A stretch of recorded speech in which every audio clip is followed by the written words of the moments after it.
I think her actions far more responsible for creating the situation than him simply walking around the car, which he has every right to do. I mean, you bring up a good point. I mean, he clearly did not assess her to be some kind of terroristic threat if he stepped in front of her car. The responsibility is way more on him, bro. That is 100% not true. For somebody that receives training, extensive training for these exact situations, you don't think that he has a higher burden of standard in this spot? When you get behind the wheel of a car and you're going in a direction, it is always your responsibility to make sure no one is going to possibly get hit by you. We're talking about law enforcement protocol. You will not find a single protocol anywhere in this country. Don't stand in front of a vehicle you think is going to take off. Sure, yes, because why? And why would they do that? It's obvious why you would not step in front of it. Because they don't want to get hit, obviously. Exactly. Yes, so he literally created the dangerous situation that he will use as a justification to use that weapon. Okay, so what's your general argument or thoughts about the whole situation? So I actually watched some of your coverage from Sunday night. I watched the first hour, and so I don't know if you guys, how long did you guys end up covering it? That was like a 6-hour stream. Did you move on to a different topic? The full 6 hours, yeah. Oh, you talked about the full 6. Okay, so I'm sure you said a lot of stuff that I missed, but I actually don't think I disagree with you guys a ton. There's like some disagreements, and I assume we'll just focus on that stuff, but I don't disagree with the assertion right now that I'm skeptical that there's like a legal avenue to pursue like consequences for this police officer. We've seen just. So you think legally he's not going to get charged, or if he does get charged, he'll be found innocent? Yeah, I mean, I was just about to finish watching a Legal Eagle video where he was making a different kind of argument there. So I'm not a lawyer, so I'm not familiar with the law. I'm just basing it off of the fact that in America, we've seen juries give like really wide leeway to police officers to assert that they felt like a threat to their life. And I think there's like enough in the videos to create just as much kind of wiggle room that he needs to make that argument. But I think that like what I've focused on in the last couple of days is what I described as a cascading series of just really bad decisions that the police officer made. I think she certainly made a very bad decision by hitting the accelerator after they had instructed her to leave the car. I think her wife made a really bad decision in encouraging her to drive off. I think that was pretty nuts. But the way that I view it is that shooting would not have happened had that officer not made about like 5 different mistakes.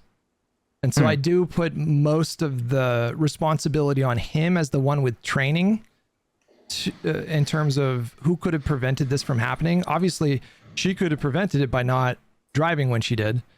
But I think his decisions, I think our standards for him should be much higher, given that we give these people firearms and trust them to use lethal force when necessary. I think the threshold for that should be extremely high. So I don't know if that's where you guys want to start, or if you guys want to. Sure. Yeah.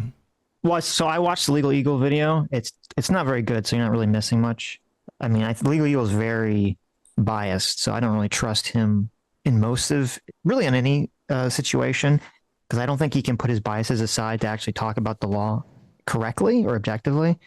In terms of like the bad decisions, I would say there's been bad decisions all around in this situation. I think most of these situations where you have a cop shooting that is kind of, whether people argue whether it's justified or not, usually seems to me that you have the person who gets shot is doing something stupid, and then the cop is probably also doing something stupid.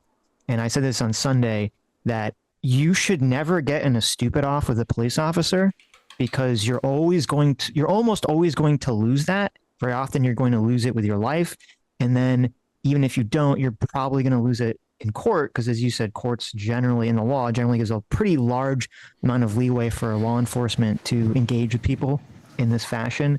So the number one thing I think people need to take away from this is don't get into stupid offs with police officers. Don't be stupid. Just comply. Do whatever they're saying. Fight the police officers in the courts. Do not fight, or any law enforcement. Do not fight law enforcement on the street. Is like the worst possible thing you could ever say. I don't know if you saw Hassan arguing with Asman about this, and Asman asked Hassan, Missed "What that. would you have done if you were in Renee Good situation?" And he said, "Oh, I would have driven away too." Which is like you're telling your you're telling your chat to just like be in this very dangerous situation. I mean, I don't think he would have. I really doubt. No, it's completely he's lying too. Yeah, He would have been like, "Oh, yes, officer, let me get out of my expensive sports car and like give you my information." Of course. yeah. I don't think he would drive away. Adam, Yes. what were your thoughts?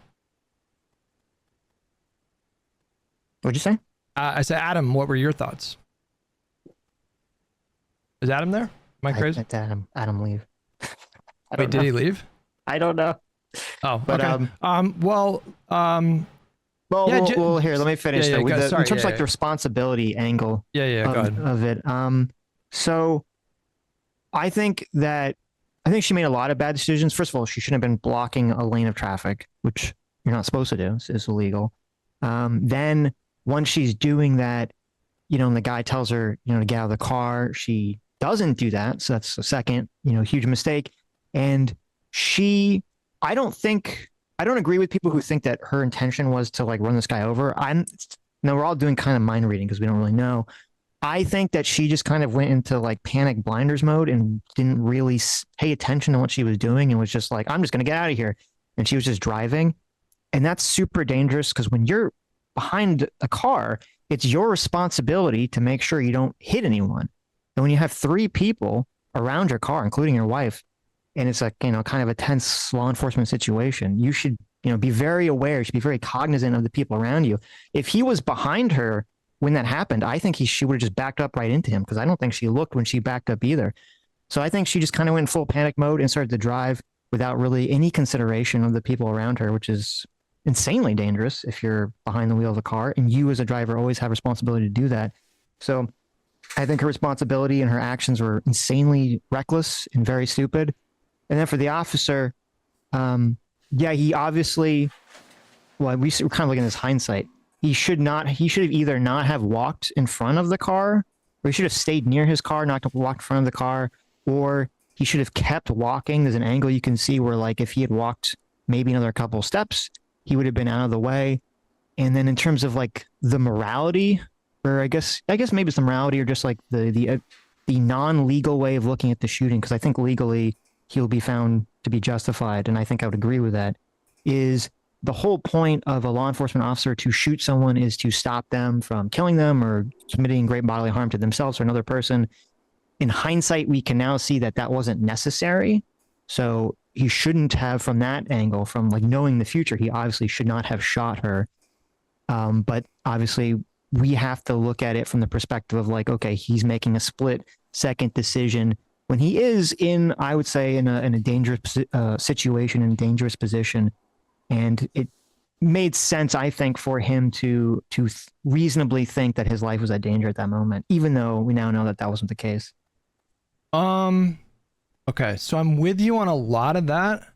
There's a few things that I want to unpack, so I don't know which one to start with. I gotta write things down. Sometimes my brain gets a little scatterbrained. You should, but like, yes. I have a little notepad. You gotta bring a little notepad up. I should do that. But to one of your last points there, the idea that so I agree that police officers are expected to make really quick decisions, and sometimes situations, as is plainly evident for this, can escalate really dramatically in a matter of 2 seconds, and the whole situation changes from completely innocuous to potentially really dangerous. And so in those decisions, the hope is that we have rigorous training protocols to prepare them to make those kinds of split decisions. I really question the idea of him pulling his gun out and shooting his gun in this spot, because how can any reasonable person expect that is actually going to make his situation less dangerous? If you shoot someone in the face while their foot is on the accelerator, there's a very decent chance they're their foot's just going to stiffen up and maybe even hit the accelerator even harder, and that's what happened. We saw her car just made a beeline and made contact with another vehicle going, it looked like, pretty close to full speed. So how would that situation have removed the danger for himself? And so the hope, again, like with law enforcement, is that you train them to, and I also want to touch on your whole, like, maybe it was a bad idea for him to step in front of the car. I don't think there's any maybe about it.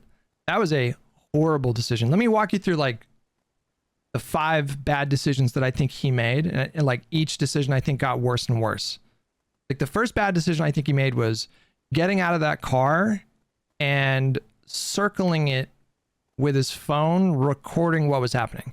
I think that was clearly an escalation that was not necessary. If you were trying to get, an image of her face or her license plate, you can just take a picture to do that, right?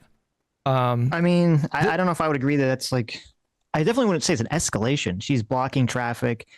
I assume what he was doing was that he was filming her to do what most people would want him to do, which is to say, okay, I'm filming what she's doing. I'm filming her. I'm getting a license plate, and then I'm going to send that to the local police and tell them that, she's impeding in a federal investigation or something. I very much disagree with you on this one. The fact that he circled her car not once, but he was in the process of circling her car a second time, that to me very clearly indicates that he's antagonizing. Like you can say that she was being cringe. You can have that opinion. You can say that she was being hostile towards the ICE agents. I don't really feel strongly one way or the other about that. Like as long as you're not literally impeding the course of their duties, then, that's just, at that point, just civil disobedience, right? At worst, it's just civil disobedience. And so I just don't really feel very strongly about that. But the fact that he did it not once, but twice, like I think he was very clearly, he and the other officers were very clearly escalating that situation. You had the one officer that ran up to her car and just immediately started pulling on the door handle. Like, was that necessary? Was that level of force commensurate with her behavior in that moment based on everything that we've seen so far? Like if she was throwing shit at them, if she was making threats at them, that's one thing, right? I can understand that. We don't really know. It is kind of weird to me. I think it's a little suspicious to me that we haven't really heard from either side of the situation, of the, the ICE side or the Renee Good side, like the definitive exact explanation of what she was doing, which is kind of strange to me, because I think if it was like really, damning in one way or the other, then one side would kind of champion that, whatever she was specifically doing. So I think it's still kind of unclear what exactly she was doing by blocking traffic. Was she trying to block like the car that was stuck in the snow, or was she just trying to cause a ruckus? It's kind of unclear, I think, at this point. So you're right in that. I think there's an absence right now of like we don't know what the internal report from ICE, so we don't know what the ICE agents are saying in terms of like the behavior that they observed from her. Obviously the videos that we have are pretty limited, but here's one thing I want to just ask you. We also haven't heard though from her side, because they'll say things like she was looking out for her neighbors. Like, okay, what does that mean? Well, I understand. There's the situation is not 100% clear right now, and so the best thing that we can do is just make the most reasonable deductions possible based on what we can observe. And so let me just ask you a question. If her intention, and this is something that I accepted kind of uncritically at first when it first happened, and then when the videos first started going super viral, I just kind of accepted the premise that she was trying to block ICE from moving. Of course, we found out from Christy Noem a couple of days ago, and that was really new information that to me really changed like a lot of the analysis, because she had said that the convoy was stuck because one of the ICE vehicles got stuck in the ice or got stuck in the snow. And I was like, okay, wait, hang on. This is an entirely new kind of thing now, because before I was in my mind thinking that the convoy was literally blocked by her, which was kind of silly in retrospect to think that, but like that's just what the initial impression was. But if her intention was to block traffic, why would she not park her car literally in the middle of the road? Like if you're trying to block traffic, you're not really doing a good job of doing that by blocking one lane. Like that just doesn't make sense. Her intention was to block traffic. And to me, like, the most reasonable deduction that I can come up with is, obviously her wife had exited the vehicle and was filming the ICE agents. We've seen a lot of activists and civilians monitoring ICE operations and filming them. And, that's constitutionally protected. They are allowed to do that. Sometimes I've seen examples of some really cringe people doing that. Other times I've seen examples where I'm like, I'm glad somebody was there to record what happened, because there appears to be a lot of force for that situation. So, like, I think the most plausible deduction for what happened was they went there specifically to monitor ICE. Specifically, the wife had gotten out of the car and she had her phone out. She was recording, and then the driver was just parked and just kind of observing what her wife was doing. And that, like, I don't think she was there trying to block traffic. It just doesn't make sense. Have you seen? I don't know. I don't think I included in this because I kind of made this hastily before the stream because it was annoying because, like, all the clips are all over the place. The one of her dancing. The one of her dancing. Yeah, because it's like a 3-minute clip. I mean, she's sitting there perpendicular in blocking, very clearly blocking one lane of traffic for 3 minutes. And she's honking the horn, she's dancing. Right. That does not, to me, seem like, okay, well, she's just observing. Like, if you were just observing, there's a bunch of cars, and I don't know if they're ICE cars or more of the people that were with her group. There's a bunch of cars that are parked on the side of the road, as you would be if you were, going to one of the houses or observing normally. So to me, that doesn't make any sense. If she was just observing, then she would just park normally. She wouldn't be blocking one whole lane of traffic. But what could she possibly have been trying to accomplish by blocking one lane of traffic? How does that? That's why I said to me, it's kind of weird and suspicious that neither side has really given a very clear. Well, could you just give me, like, well, I'm going to tell you a guess? Like, yeah, I'm going to give you my guess. Okay. Because so the fact that, like, neither side has said something, like, to me, this is my guess would be that I think that they were probably trying to block the ICE people in once the guy got his car stuck in the snow. And then they probably got their car out faster than they could actually set up the little blockade. And so they just kind of, like, gave up on it. And so that's why maybe she's there and you're like, okay, well, why isn't she blocking? Well, maybe someone else was supposed to block the other side and they didn't do it in time or something. So she's just kind of there being, like, cringe. But you think that's more plausible than they clearly observed that the ICE were stuck in the snow, and in that moment they didn't anticipate that traffic would be moving, and so she posted up perpendicular just so she could have, like, a direct view of the situation and her wife. Like, I agree with what you're saying in that it goes beyond simply just observing. If you're honking your horn and that kind of a thing, like, they were obviously antagonizing the ICE officers, but that does not that you can, like, blow a whistle over and over. You can do that. I'm not saying that people should do that. I don't even have a strong opinion on that. Like, that's not something that I'm really thinking about. But in the situation that you just laid out, that to me does not seem plausible. Like, she was blocking one lane of traffic because she anticipated another ICE observer blocking the other lane. Like, where's any evidence that there was another? Well, you asked me what my guess is based on what we know so far, because we don't know. As I said, just a guess. Right, but is that because I agree with you? It's like, why would you block? She's clearly blocking one lane of traffic. I don't agree with you. It doesn't make any sense to me that you would block a lane of traffic to simply watch ICE with some intention of, like, oh, my goal here, like, if I'm putting myself in this situation, I'm like, okay, my goal here is to watch ICE, because I know there's people that, like, tail ICE and they watch ICE and they blow whistles or they honk on the horn. And the goal of this is to try to alert some potential illegal to, like, hide. And that's, like, their stated goal. And so if that's my goal, I'm like, okay.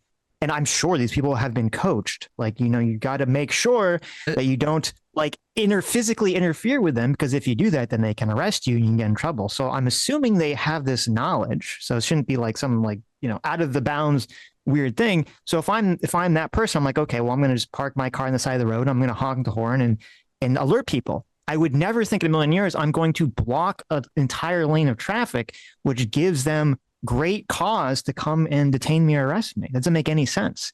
In terms of, like me parking my car perpendicular doesn't give me some kind of visual advantage to observe the situation. Right, sure it does. Sure it does. What do you mean? It doesn't. How? Because you're looking through. You can turn your head. Wait, hold on. She could have just turned her head in the car, or she could have got out of her car. Sitch, let me answer the question. Okay.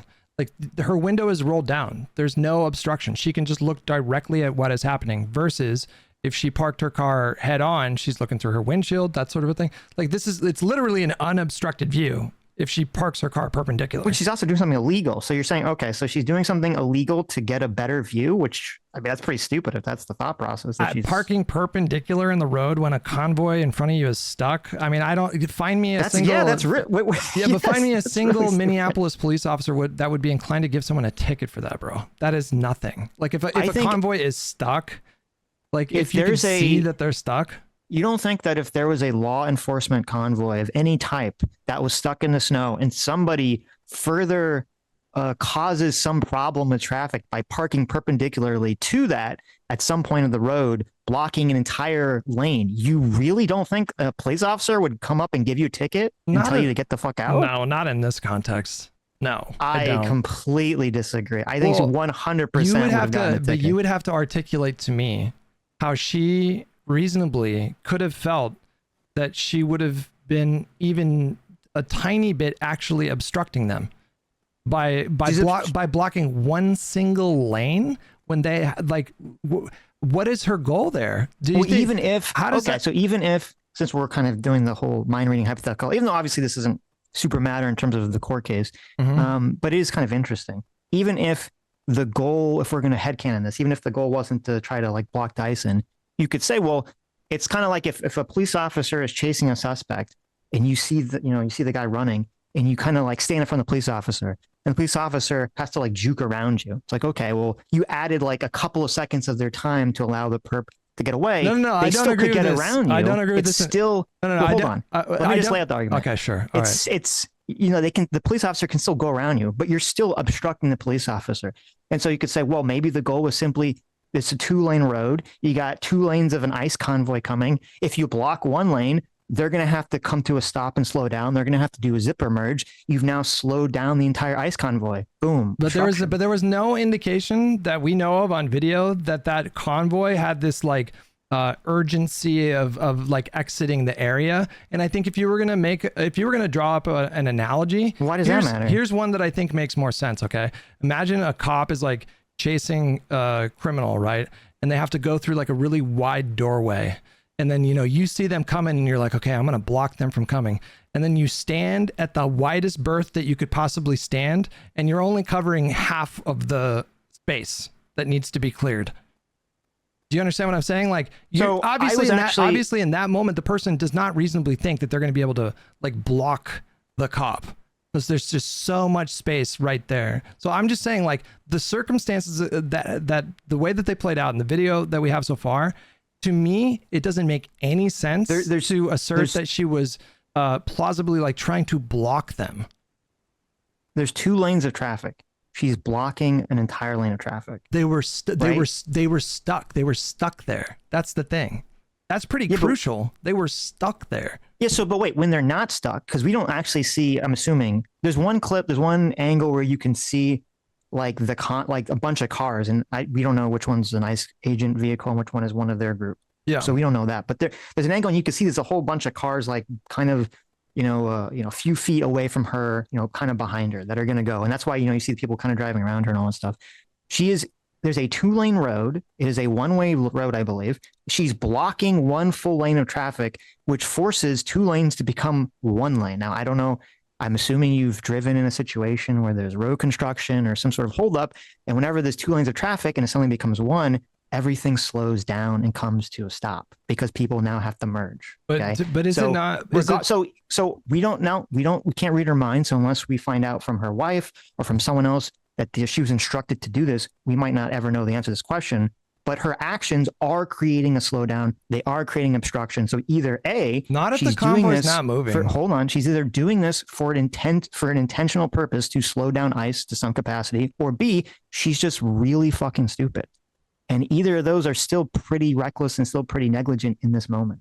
Listen, there's a bit of a fog around this entire situation. So I can't tell you with 100% certainty that her goal was to not obstruct traffic. But to me, it strains credulity to suggest that, given the fact that, number one, there was so much space in front of her. She's not actually blocking anything. The convoy does not appear to have been ready to actually leave by that point. So I don't know. We don't know that. I don't it know doesn't appear. That's why I say that. I mean, I could be wrong. They're driving. They're trying to drive around her. They're leaving. There's some people are trying to drive around her. No, that's not what happened though. The guy drove in front of her so he could get out of the car and start filming her. That's the guy who drove around her, and that's the other. Yeah, while he's filming up, you see like people are like driving around her. So people are trying to get by her at that time. But at that point, any car that happens like after that, I mean, I don't know if you noticed, but like the first time that he does one full circle around her car and then starts doing a second circle. The first time he steps in front of her car, she actually is reversing her car. I don't know if you saw that. She's moving it backwards the first time he steps in front. That's when she looks over and says, "That's okay, bro. I'm not mad at you." She was moving her car back. So she does appear to be in that moment in the process of starting that 2-point turn. And then okay, so she was further in the road before that point, doing some sort of further obstruction than she was doing at the time of the shooting. I mean, to me, I don't understand this argument that she was like literally obstructing these ICE officers. Well, again, you understand the concept: 2 lanes, 1 lane. You're slowing down traffic, right? You're slowing down traffic for a convoy of 8 ICE vehicles who had been stationary and stuck in the snow. Is it not reasonable to suggest that it was possible in that moment that she was observing them being stuck and therefore felt like she wasn't actually obstructing anything in that moment because they weren't moving? I think it's more likely that she had like a lot of people that do this, they have this like resist idea in their mind of like, I'm going to go do some, badass thing. And in that, they could be very cringe. I mean, I think she was kind of cringe, but I could definitely see this kind of cringe idea of like, yeah, I'm going to slow them down. I'm slowing down ICE by blocking traffic 1 lane. They're going to have to get slower to the next person they deport. That 100% to me, now we're mind rating, that 100% to me makes a lot more sense than she parked perpendicular just so she could see them as opposed to just getting out of her car like all the other people on the side of the road that were looking. I mean, listen, we're not dealing with certainty. I don't find your suggestion very plausible. Okay. That she set out to obstruct them because congratulations, you've obstructed them like 2 seconds. Why they have to turn slightly to the left and take the lane that is wide open.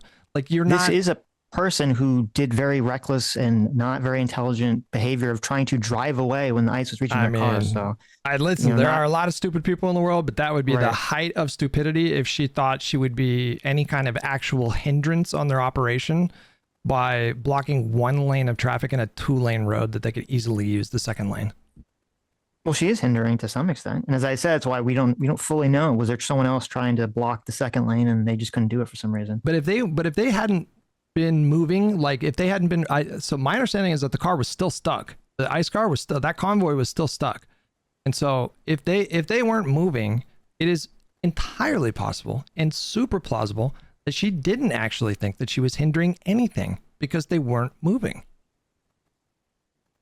So first of all, if there's a law enforcement convoy that's existing in one location because one of the law enforcement vehicles is stuck in ice or snow or something else, and a bunch of protesters like go around them and they're like, yelling at them and being very, hostile towards their presence, and you position your car in such a position so you're blocking one way of escape or one way of progress for the officers to get out of here, I think you have to be really fucking stupid to not perceive that that's going to be obviously seen as a hostile action by the law enforcement officers at that point.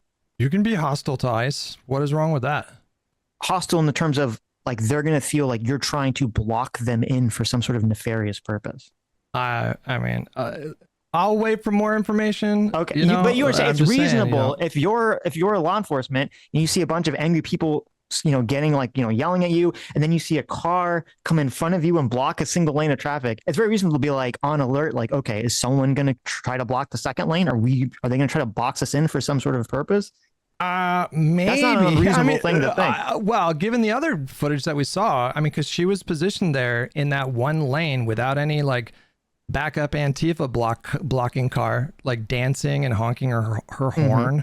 Like she was very obviously giving like resist lib vibes, you know, not like Yeah, which is Antifa not vibes. observing. I'm doing my part. I'm resisting. Yeah, but if he's on alert, if you're going to suggest that like now ICER's like they're going to take this perpendicular parking with one lane fully open in front of her. The other thing too that we haven't even discussed is that she's seen very clearly like waving a car to go in front of her. So if she was really trying to block people, why would she do that? I don't know, because well, first of all, was that, I don't know if that was a nice car, one of her cars. I don't know if it's the blockade had failed at that point. No, that doesn't make sense. We don't know what I said. We don't know. It does make sense. I said, just slow her down, do the resist, lib, cringe shit. And then, you go, okay, look at me, guys. I block traffic. I'm so cool. I mean, I have oftentimes negative opinions of protesters that I think are cringe, but I just don't think that even approaches what we should actually be focusing on.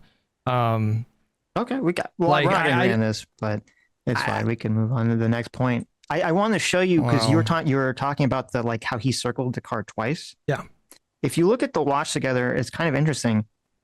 This is a different. I don't know if you've seen this angle. Are you playing it from your end here, or how? Yeah, I can play. You can pause it too, or play it from your end as well. But if you hit play, I'm going to see what you're seeing. Yes. Okay. Yes. All right. I think what was going on here was that I think he got out of the car. He was filming her for evidence purposes, to send it to the police or something. And then you see, and you can only really see it from this angle, it looks like he's going back to his car, I assume, to leave. And then that's when you see the other ICE officer come up, and he starts yelling at her to get out of the car. And that's when he goes back for the second time. Wait, hold on. Play the video. Can you play it? Yeah. So this is him circling the car. Yeah. See, he's going back to his car. And then you see the other ICE comes back. See, that's when he comes back. Oh, okay. So see, I think he only came back because the guy went from I'm observing to now we're going into detain arrest mode, and I have to support the other ICE agent. Well, why do you need to circle the car? If you're going to observe, why don't you back up and she has a license plate on the front of her car. The license plate's not going to be a different license plate on the back. Why not just step across the street and film from a wide angle? Why are you circling the car? What is the point of that? I guess just to show that her car's in the middle of the road, show who the person is, get a clear. He wanted to get a clear identification of the driver. You can do that from a distance. You don't need to walk in front of a fucking car. What was the point? Well, first of all, you're actually supposed to, I believe, if there's a car that's stopped, you're supposed to walk in front of it, not behind it, so that the driver sees you there. That is true. That is car safety. You're not supposed to walk if you can. You're supposed to walk in front of the car so the driver can clearly see you, where they might not see you from behind or in a blind spot. I looked into this, and you cannot, as far as I am aware, and maybe this could be homework, and if you DM me some set of protocol that shows otherwise, that there's not a single law enforcement agency or police department anywhere across the country that trains police officers to step in front of a vehicle. And in fact, there are many police departments across the country that specifically forbid this practice. Because why would you ever create a situation that could be dangerous for yourself? Why would you do that? What is the operational or tactical benefit of stepping in front of a car? Because now you're in a position where you have literally put yourself in danger by doing that. I don't think there's any policy anywhere in any police office or any law enforcement agency that says if you think a car is going to move, that you should stand in front of it. I'm assuming every single policy is going to say not to do that. That's not what I'm talking about. I'm talking about if there's a car that's not moving, need to cross the path of the car to get to the other side. Generally, you're supposed to do it in such a way that the driver sees you. That's generally the way it's supposed to be. And so he has his car there. He's allowed to do exactly what he's doing. He has complete. What are you basing this off of, Sitch? Well, hold on. He has complete legal authority to film her, just as they're filming him. So the idea is that he's somehow in the wrong for filming her obstructing, just so he could potentially send it back to evidence somewhere. That doesn't make sense to me, that he should be criticized for doing that. But you can do that in a way that does not create any danger for yourself. He could have simply gotten out of his car, walked slightly across the street, and then from a distance of 10 feet, and he can. He wouldn't really get a good video of her face if that's what he's trying to do. What in 2026 with the smartphone? Yes, well, he's supposed to wait. Hold, he's supposed to walk across the street from like 20 feet away and then zoom in so he could get a picture of her face. Hang on. Are you in a space where you have like a 10 feet of space in front of you? Can you just pull out your phone and pinch on something from 10 feet away and tell me? You're telling me that smartphones in 2026 can't get a clear image of her 10 feet in front of him? We've seen his. I mean, look at his fucking thing isn't even that clear when he's as close as he is. It says, look, it's not high quality, phone work right here. Yes, it is. What are you talking about? No, it's not. You think that if he's across the street, he's gonna get he's gonna get as good an ID on this lady as if he was right. Okay, I don't agree with this at all. I really don't agree with this. You are acting unfamiliar with the concept of zooming in on a smartphone. Hold on. Look at these people here. These are people. He's in the road. There's people across the street. Not even across the street, just at the sidewalk. And you can't even make out their faces. This is a compressed video on YouTube. Okay, so that is the compression. You think? Yes. Okay. Literally, yes. Hold on. I'm sure. Wait, hang on. I'm sure we can find because there's a point in I'm glad you stopped on that frame right there, because you can see there's 3 cameras, right? So that's the newer model of iPhone. You can for sure get a very clear image from 10 feet away with that phone. But that's her phone. Do we have image that she took with, where's her footage? I want to see what kind of phone he had. But chances are, Sitch, that is a smartphone that is relatively new, and just as well as I do that you can get very clear image by zooming in from 10 feet away. You cannot give me any justification that makes any sense, any kind of advantage, any kind of benefit to his operations, course of duty in that moment, where it makes sense for him to step in front of the car, not once, but twice, and then stop in front of a car, in front of a moving car. Why would he do that?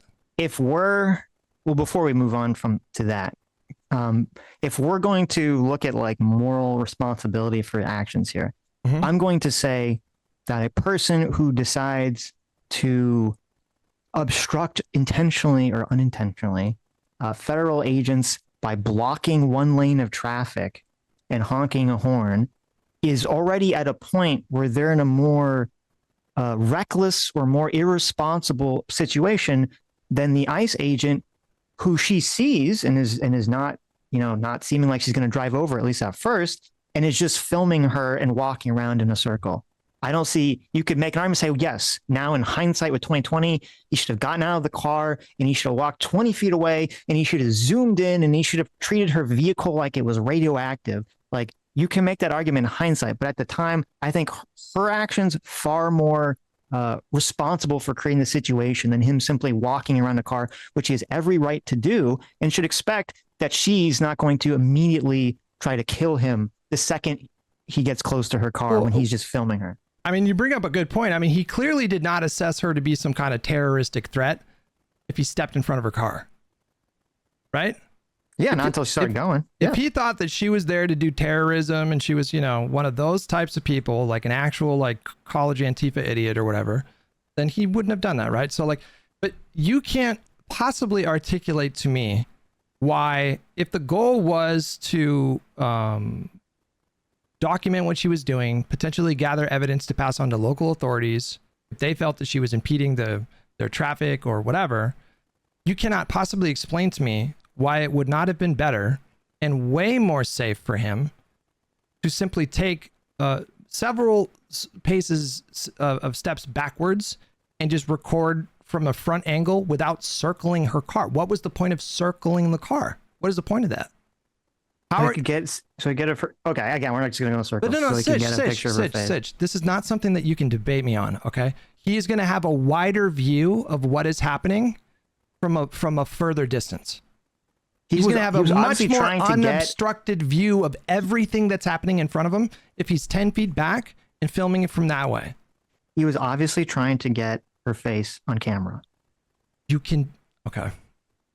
I'm a bit, listen, I think you are. So what you're saying is that he should have stopped the car. He should have got out. He should have walked behind her, gone onto the sidewalk, stood there, zoomed in on her license plate. No. I didn't then say walked, that. Then well, no, this is how you'd have to do it under what you're saying. No. Then walked a super wide berth from behind around to where like the other ICE agent pulls in, and then zoom in on her face to try to capture all of this on his phone, as opposed to just simply walking around and just filming her, as he's has every legal justification in the world to do. This frame that you have on the screen right now, right? I don't know if this is right before the incident or this is the first one.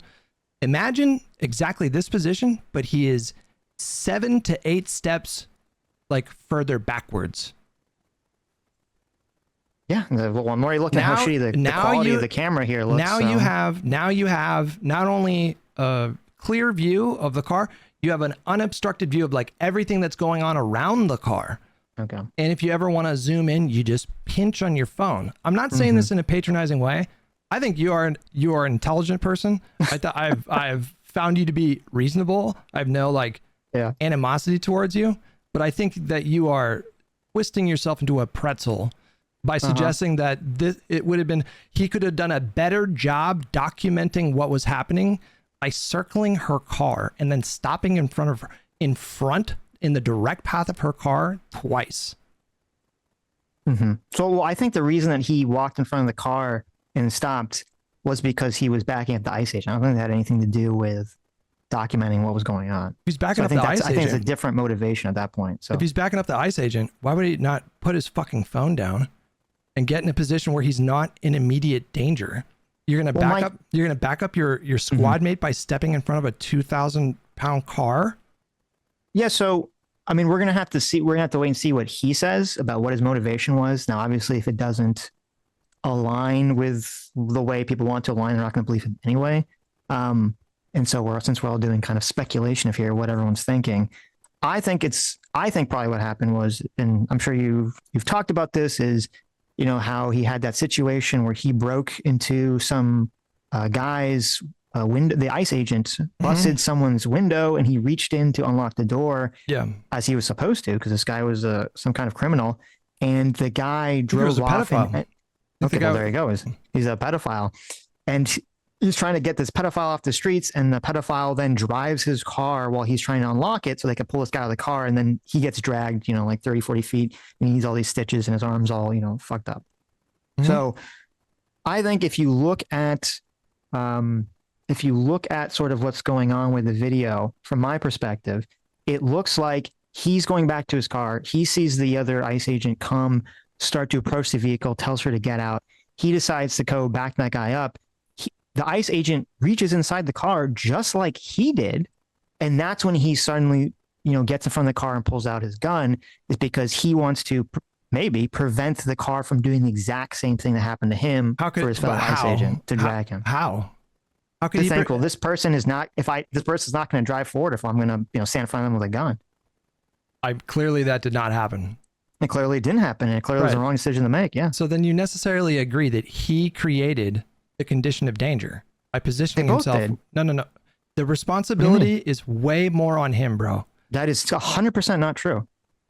For somebody that receives training, extensive training for these exact situations, you don't think that he has a higher burden of standard in this spot? I don't know about you, but when I, you know, took driver's ed a million years ago, when I took my driver's test a million years ago, they drilled in your head, when you get behind the wheel of a car and you're going in a direction, it is always your responsibility to make sure no one is going to possibly get hit by you. That's always the driver's responsibility. It is also a law enforcement officer's responsibility to not knowingly put himself in a position where something like that is even possible. I have no idea where you got the idea that this is standard for cops to walk in front of cars. I never said it was.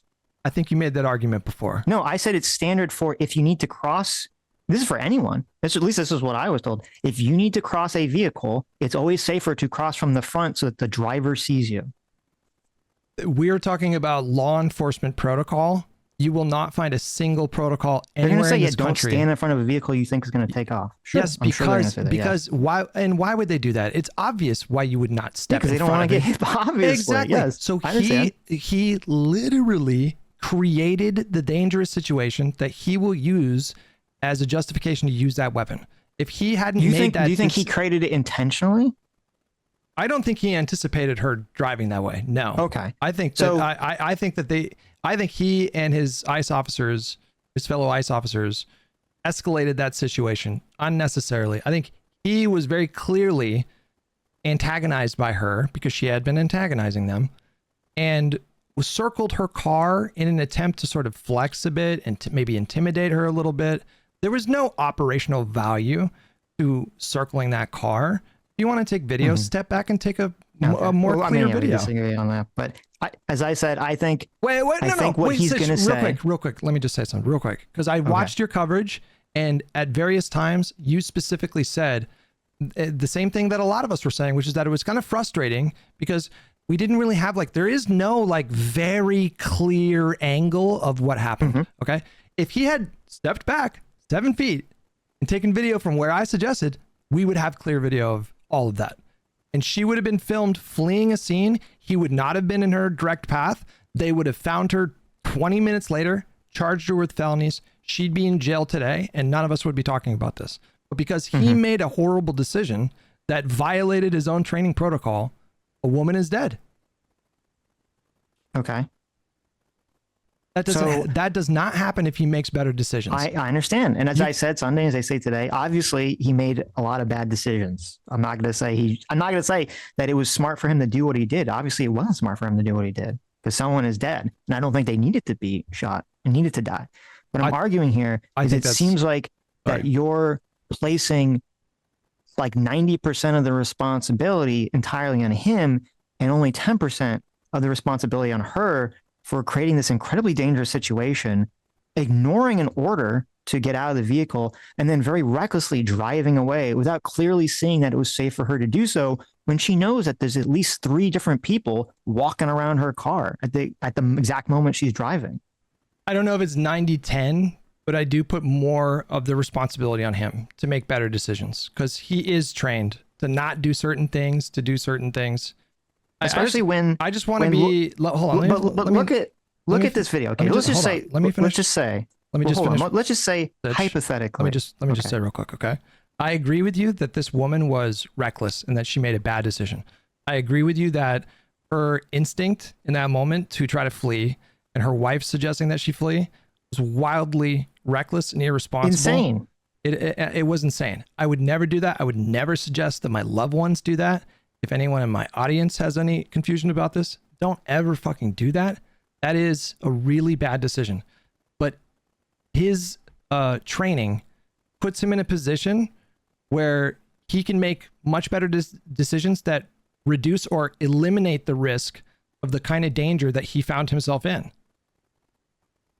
So let's imagine that from this guy's perspective. Okay. He's like, okay, I've filmed her. I'm going to leave.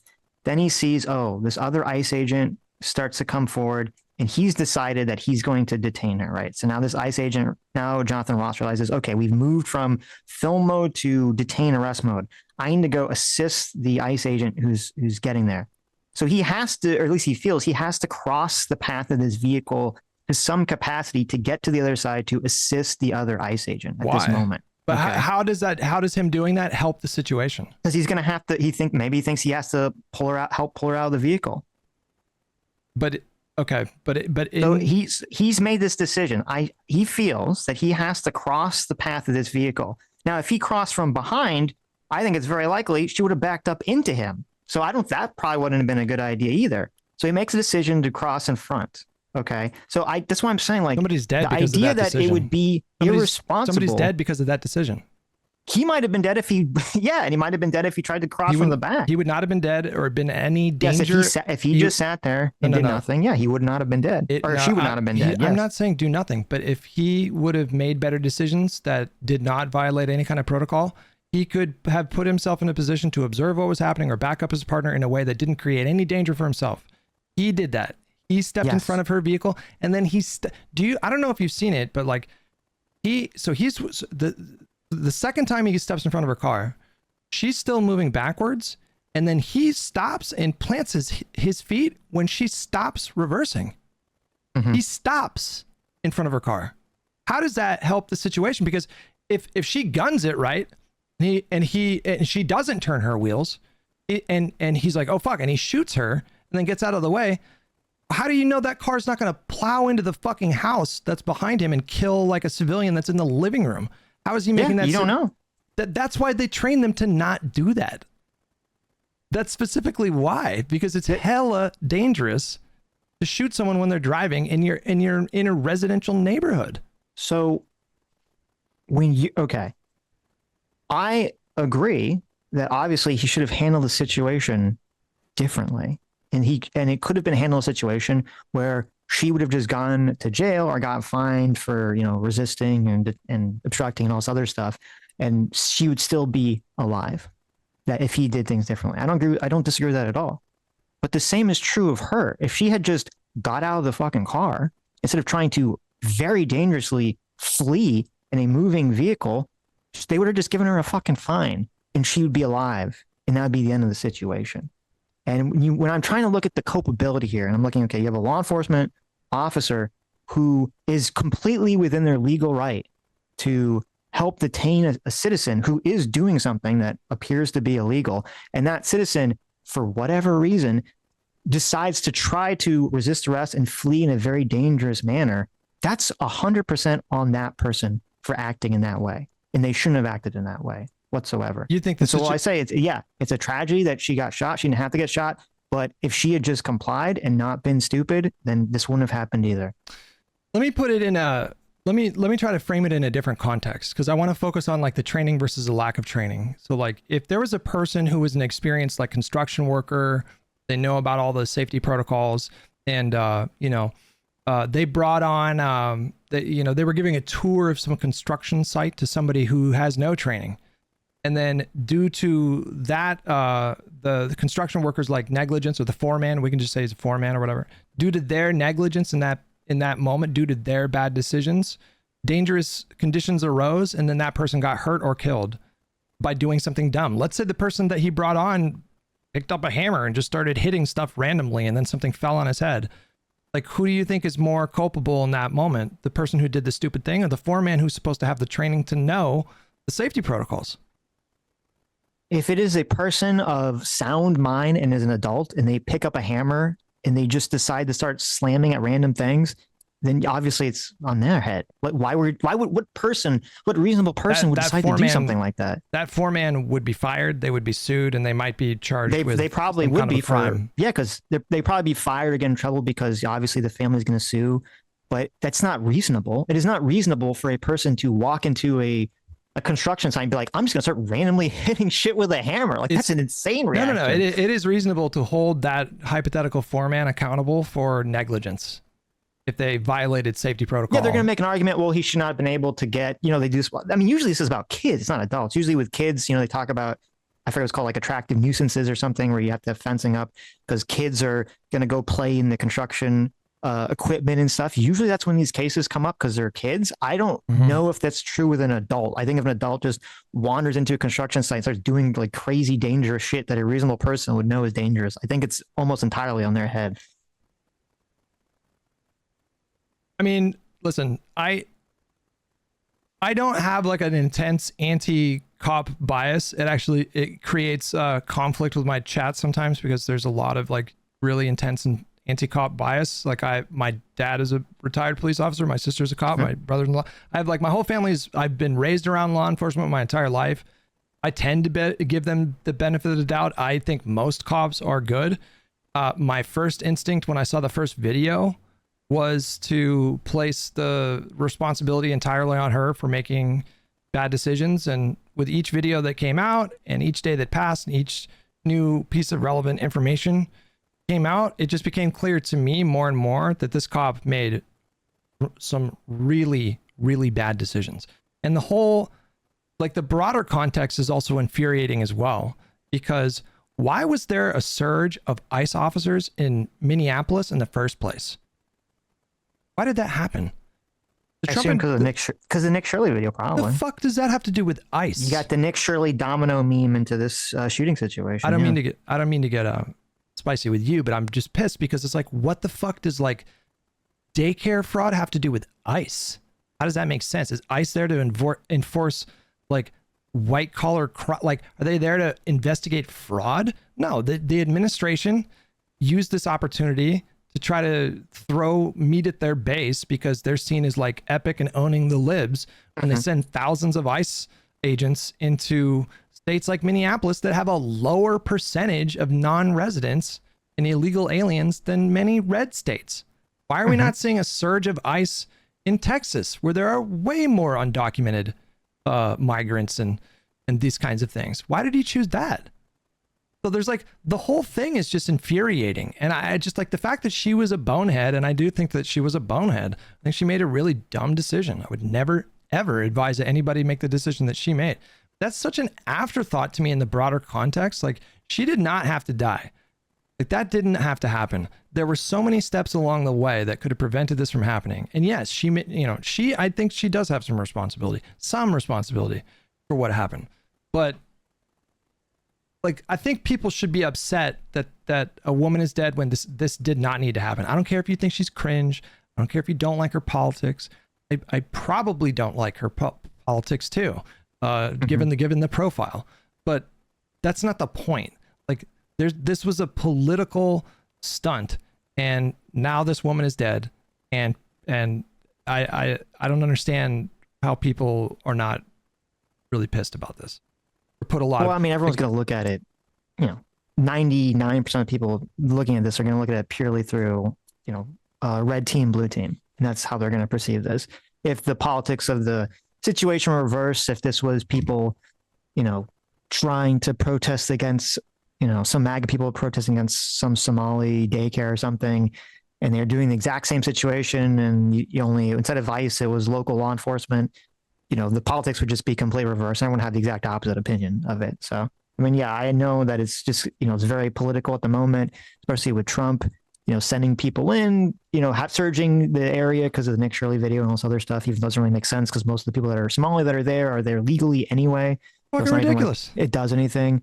And I agree that her death is a tragedy. And I said this on Sunday at some point, which is that, I don't like that there are some people that are cheering this on and saying, oh, well, it's good that she died because she's probably going to like trans her child, or, just making these kind of like crazy claims because, she has 3 kids. I believe 2 of them were with another man who's still alive, but the father of the 3rd child passed 2 years ago, and now his mom is dead. So now he has no parents. So yeah, it's a horrible fucking situation. It's a terrible tragedy.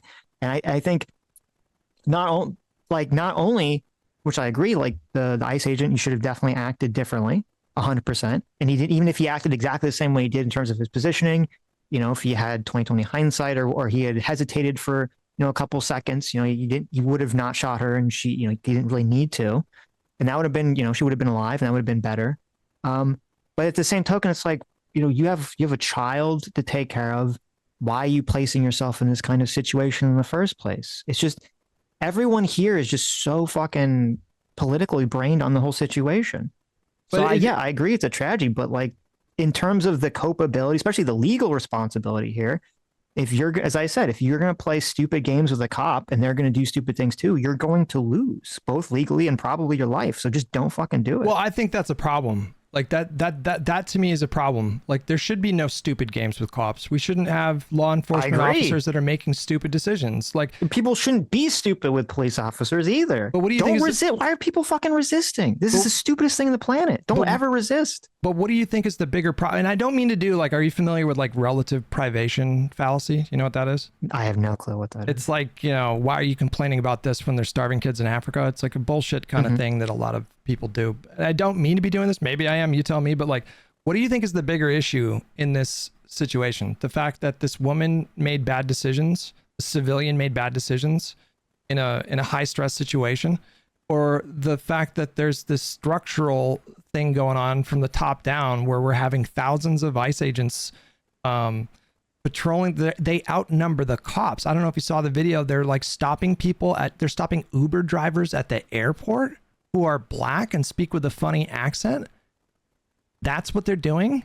That's what do you think like the people that supported Trump in terms of like immigration policy, do you think that they had this in mind when they meant like making our country safer and enforcing our our like immigration laws? Well, I haven't seen polling. I mean, I see some people say yes, some people say no. I don't know what the polling is in terms of people supporting various things or not regarding, what the ICE is doing at the moment. The polling consistently show that Americans want the federal government to prioritize criminals.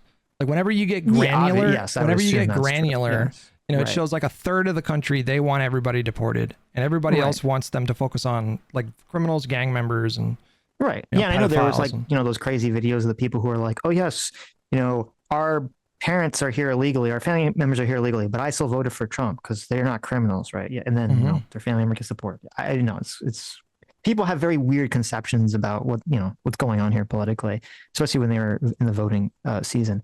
In terms of what was the phrase you used? The relative privation fallacy. It's yeah. like, I think it's a little bit that if you're going to bring it into the broader context of like, well, look at what like ICE is doing overall. Look at what the Trump administration's policy is overall, which I don't agree with really with a lot of what Trump is doing and ICE is doing at the moment, and especially not with like CCOT and all that other shit. I think it wouldn't be that fallacy if the question is like, do we side? What kind of responsibility or latitude do we give people interacting with police versus with the police? And I understand that we do have to put a lot of responsibility on the police because they have the monopoly on violence as actors of the state. And thus, they do have a high responsibility to, since they can, take away your rights if they have probable cause to do so, and they can, physically do things to your body without your consent if they have reasonable reason to do so. Yeah. I do understand there's a lot of responsibility on them to not abuse that power, and I think that's good. That's the way it should be.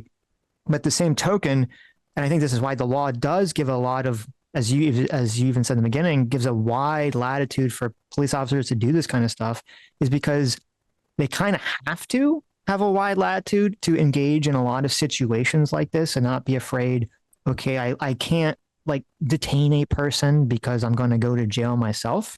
And so, I mean, this was my thoughts, years ago, especially during a lot of the BLM stuff, which is almost all these situations, even if I think the person shouldn't have been shot, it almost always starts with the person doing something wrong. They're resisting, they're not complying.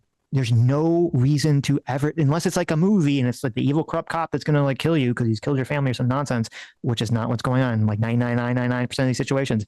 There's no reason to not just listen to the cop. The second you don't listen to the law enforcement officer, you are putting yourself in an insanely dangerous situation. And at that point, and in that moment for me, I'm like, okay, you're gambling with your life for almost no reason. Okay, so generally I agree with you, but I think that's kind of the problem that I'm touching on. Because when I look at this issue, first of all, I just want to say that in terms of the way that the public interacts with police, I actually agree that there's a lot of really bad, stupid behavior that is incentivized, especially with like social media. Like the best example I can think of for this, well, two examples. One would be like January 6th, like people who supported that, and like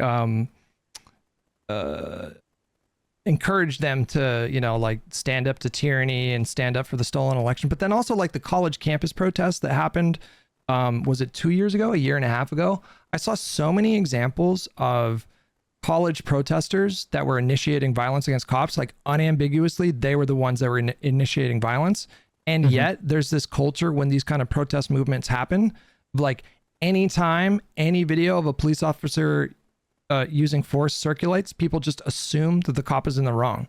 And I saw so many examples of college protesters like hitting cops in the head with like empty, those giant water bottle jugs and just doing all kinds of stupid shit. And I generally agree that something needs to happen in terms of an effort to educate the public about like, we should be educating the public about like, what is the police training? Like, what are they trained to do? So you can be more prepared in a situation, even if you're going to do stuff like monitoring ICE, like you need to know what your rights are, but you also need to know like a safe distance, these kinds of things. Like, I agree with you on that. I think you were kind of touching on that a little bit, but the bigger issue for me that I see when I watch this whole thing unfold, it to me just betrays a embarrassing lack of training and standard enforcement within ICE right now.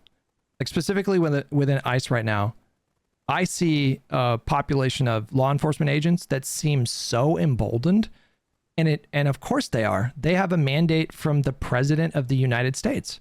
They have the backing of the federal government. Vance got up there and just said total immunity before an investigation had even happened.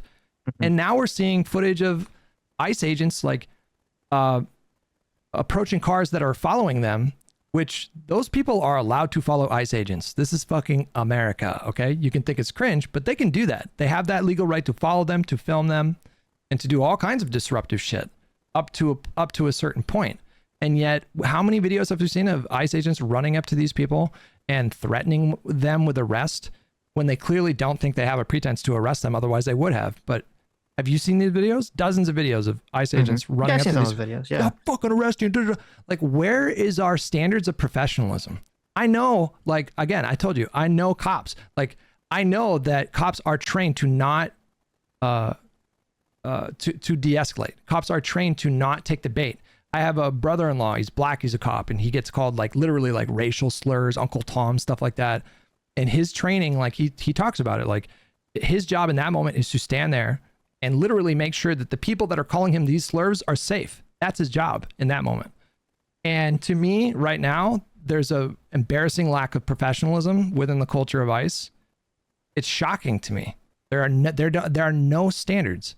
They cut the days of training to 47 days as an homage to Trump. Should we really be doing 47 days? Like, what? Like, shouldn't it be based on some kind of evaluation to determine like the optimal level and not some fucking arbitrary homage to the president? It's laughable, right? Would you agree with that? Oh yeah. I mean, I said this a lot during like a lot of the BLM stuff. I think the biggest lack of training for all law enforcement is that I don't think most law enforcement or any, they don't generally do specific, I don't know, there's like a term for it, I forget what it's called, like specific adrenaline training, where they try to intentionally induce people into high stress, high adrenalized states of mind to get you used to it so that you can like control yourself and kind of try to be more cognizant in that state of mind, where obviously it's very difficult to control yourself in that state of mind. And I do think things like that should be mandatory for all law enforcement across the country, and something that should be regularly done, because that seems to be usually what happens is people get into that kind of state, and then that's when the bad stuff goes down. So yeah, I mean, I'm always in favor of more training for those purposes, but I don't think it's an issue of education in terms of like the public not being educated on how to interact with the police. I mean, there's like a classic, was that classic Chris Rock routine from like the 90s or something, where he's, talking about, he's got to tell his kids how to interact with the police. This was something we heard a lot, a few years ago too, during the BLM stuff, where, the black fathers would come out and be like, well, of course I give my kid the talk about how to interact with the police. I think people understand like that. It's that a lot of people, and like kind of the example you're talking about with the college kids, I think it's a couple things. I think it's people that are LARPing, a lot of these revolutionary LARPer types or political LARPer types who they just, to them, it's like an act. It's like a role play that they're doing, and they just don't perceive the danger that they're in these situations. Or they're just, people just get, just as, cops can get into sort of bad emotional states. A lot of people do too. They're just angry, or they just feel fed up with maybe something else in their life, or maybe with the police, and they just act completely dangerous and completely irrational. So yeah, people shouldn't do that. And I don't think it's an education thing. I think it's just sort of a like, don't fuck around and find out, don't play stupid games thing that kind of needs to be drilled into people, but it's not going to be, because you have so many people like Hassan, so many people who have this attitude of like, oh, well, if a cop tells you to get on the ground or to get out of your car or whatever, then you're a cuck if you listen to them. And as long as that attitude is prevalent, you're going to keep having situations like this happen. See, it's not even that I disagree with what you're saying, because like a lot of the things that I would like advise people to not do around cops is because of what I'm saying, is that there's this for a lot of cops, I don't even think it's most, by the way, but for a lot of cops, there's a lack of any kind of standards here. Like the standard shouldn't be like, oh, don't do something stupid that would give these cops a reason to, use excessive force. The standard should be that it is completely unacceptable for any kind of law enforcement agents to escalate situations the way that I think these officers did in this moment? Like, for example, like, can you give me a good reason why he walked up to the other agent, walked up to the car and immediately started yanking on the door handle? Why was that necessary in that moment? What had she demonstrated thus far to necessitate that level of force? Well, that's why I said I wish we knew more about what exactly was going on, or what exactly was going on before at that moment. He told her to get out of the car. She wasn't getting out of the car. She immediately starts to back up the second he reaches the car. So why not? He's trying to get her out of the car, which I believe he has a lawful right to do at that moment. But look what happened. I mean, but look what happened though. I mean, like, why not let her drive away and arrest her? I mean, how long do you think it would have taken them to find her and arrest her and charge her with felonies if she's going to flee? Like what? Yeah, obviously, in hindsight, that's what they should have done. No, I agree with you that maybe there's some context that would make what I'm saying different, but would you agree that we saw nothing in any of those videos to suggest that this woman would be credibly perceived as like dangerous or like, yeah.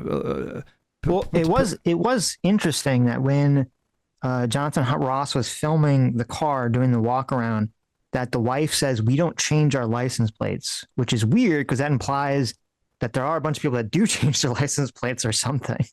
So I don't know. Maybe that was part of the thought process of why they're like, okay, we want to try to, maybe that was the guy's thought process of why he wants to detain her then and there. He's not so confident that the local police department is going to work with them to arrest these people.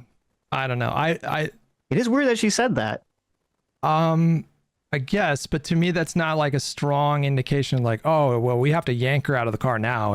Like that to me is a bit that doesn't seem super plausible to me. Again, we're looking at this from now that we know the future. You don't know the future. You see there's a car there. You tell the woman to get out of the car, and you open it to try to detain her.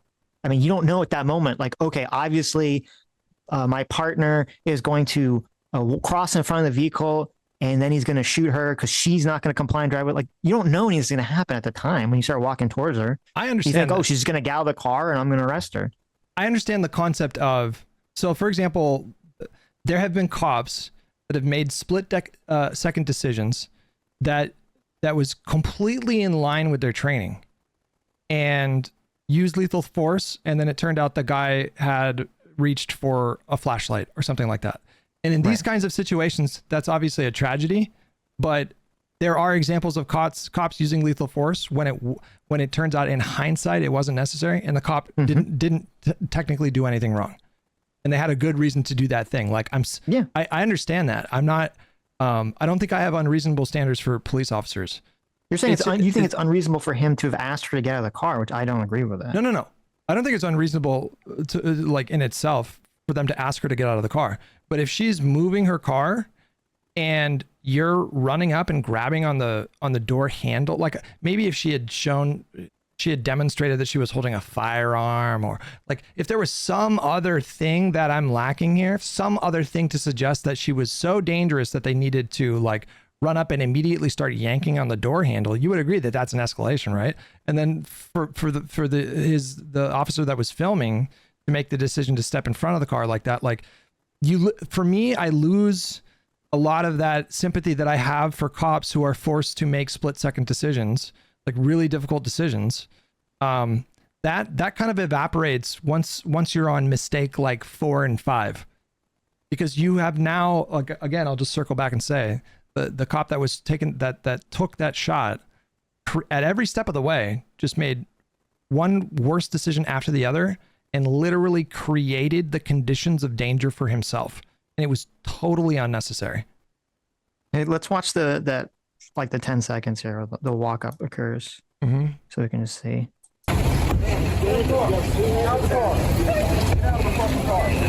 No! Okay. So I feel like just back away here. Just back away. So, okay, if you're Get the fuck out of the way of the car. Wait, hold on. I feel like very often these conversations, this concept of like escalation and de-escalation are misunderstood. The whole thing is cops are not, or law enforcement in general is not supposed to escalate needlessly. Okay. If a law enforcement officer gives you what they believe is a lawful order Mhm. and you do not comply with that lawful order, they can completely escalate to try to make you comply with that lawful order. But did they So he's need? approaching the car. He says several times, get out of the car. She's not getting out of the car. So he starts to open the door. She's not listening. She's not complying. So he starts to open the door. It's at that moment that she chooses to escalate dramatically herself by trying to flee the situation in a very dangerous and reckless way. No, but those officers have a responsibility to choose the least escalatory course of actions possible. Like, so you would have to articulate to me, like, you don't have to sell me on her. No, I don't think that's not accurate. 100,000%. We could say in hindsight, yes, the guy should have calmly walked up and said, ma'am, you need to get out of the vehicle right this moment. And then if she doesn't comply, then he just says, okay, everyone clear a path. Make sure that there's no one in front of her car. I'm going to attempt to open the door in case she drives away, right? Like, obviously, in hindsight, maybe that's what they should have done. Let her drive away. Arrest her and then arrest her for felonies. You could decide to do that, or you could decide, no, I'm going to try to pull out of the car. You should decide to do that. Why? Is what I'm saying. Because you have now created, obviously, as it played out, you have made the situation so much more dangerous by doing what they did. I already brought it up to you.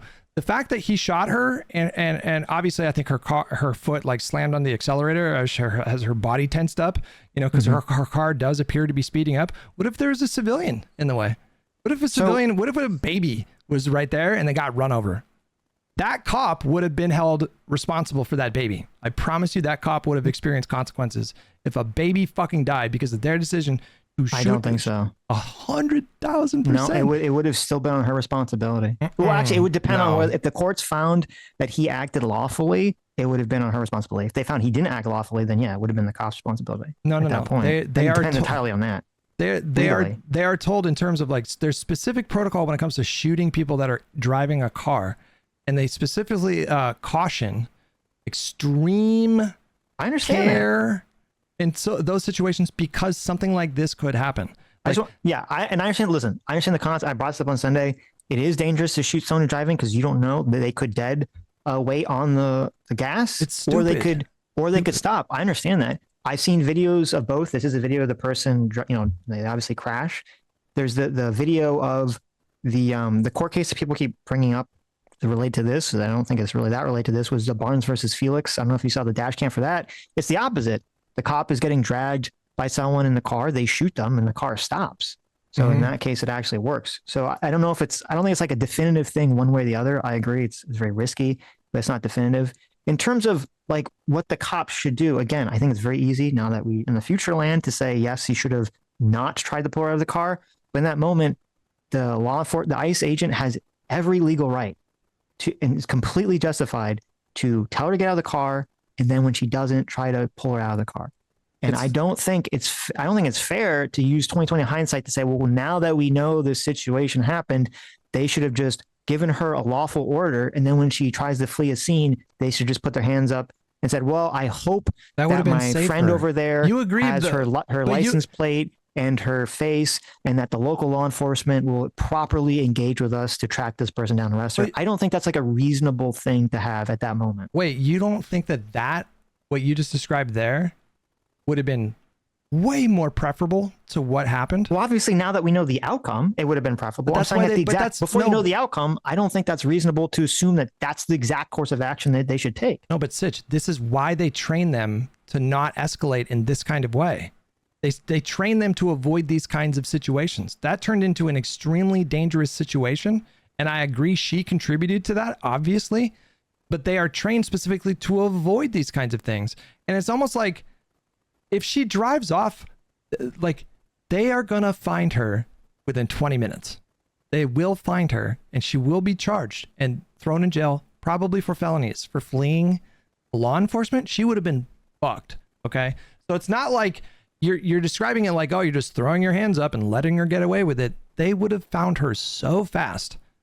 And I don't understand how that was not 1,000 times more preferable to what happened.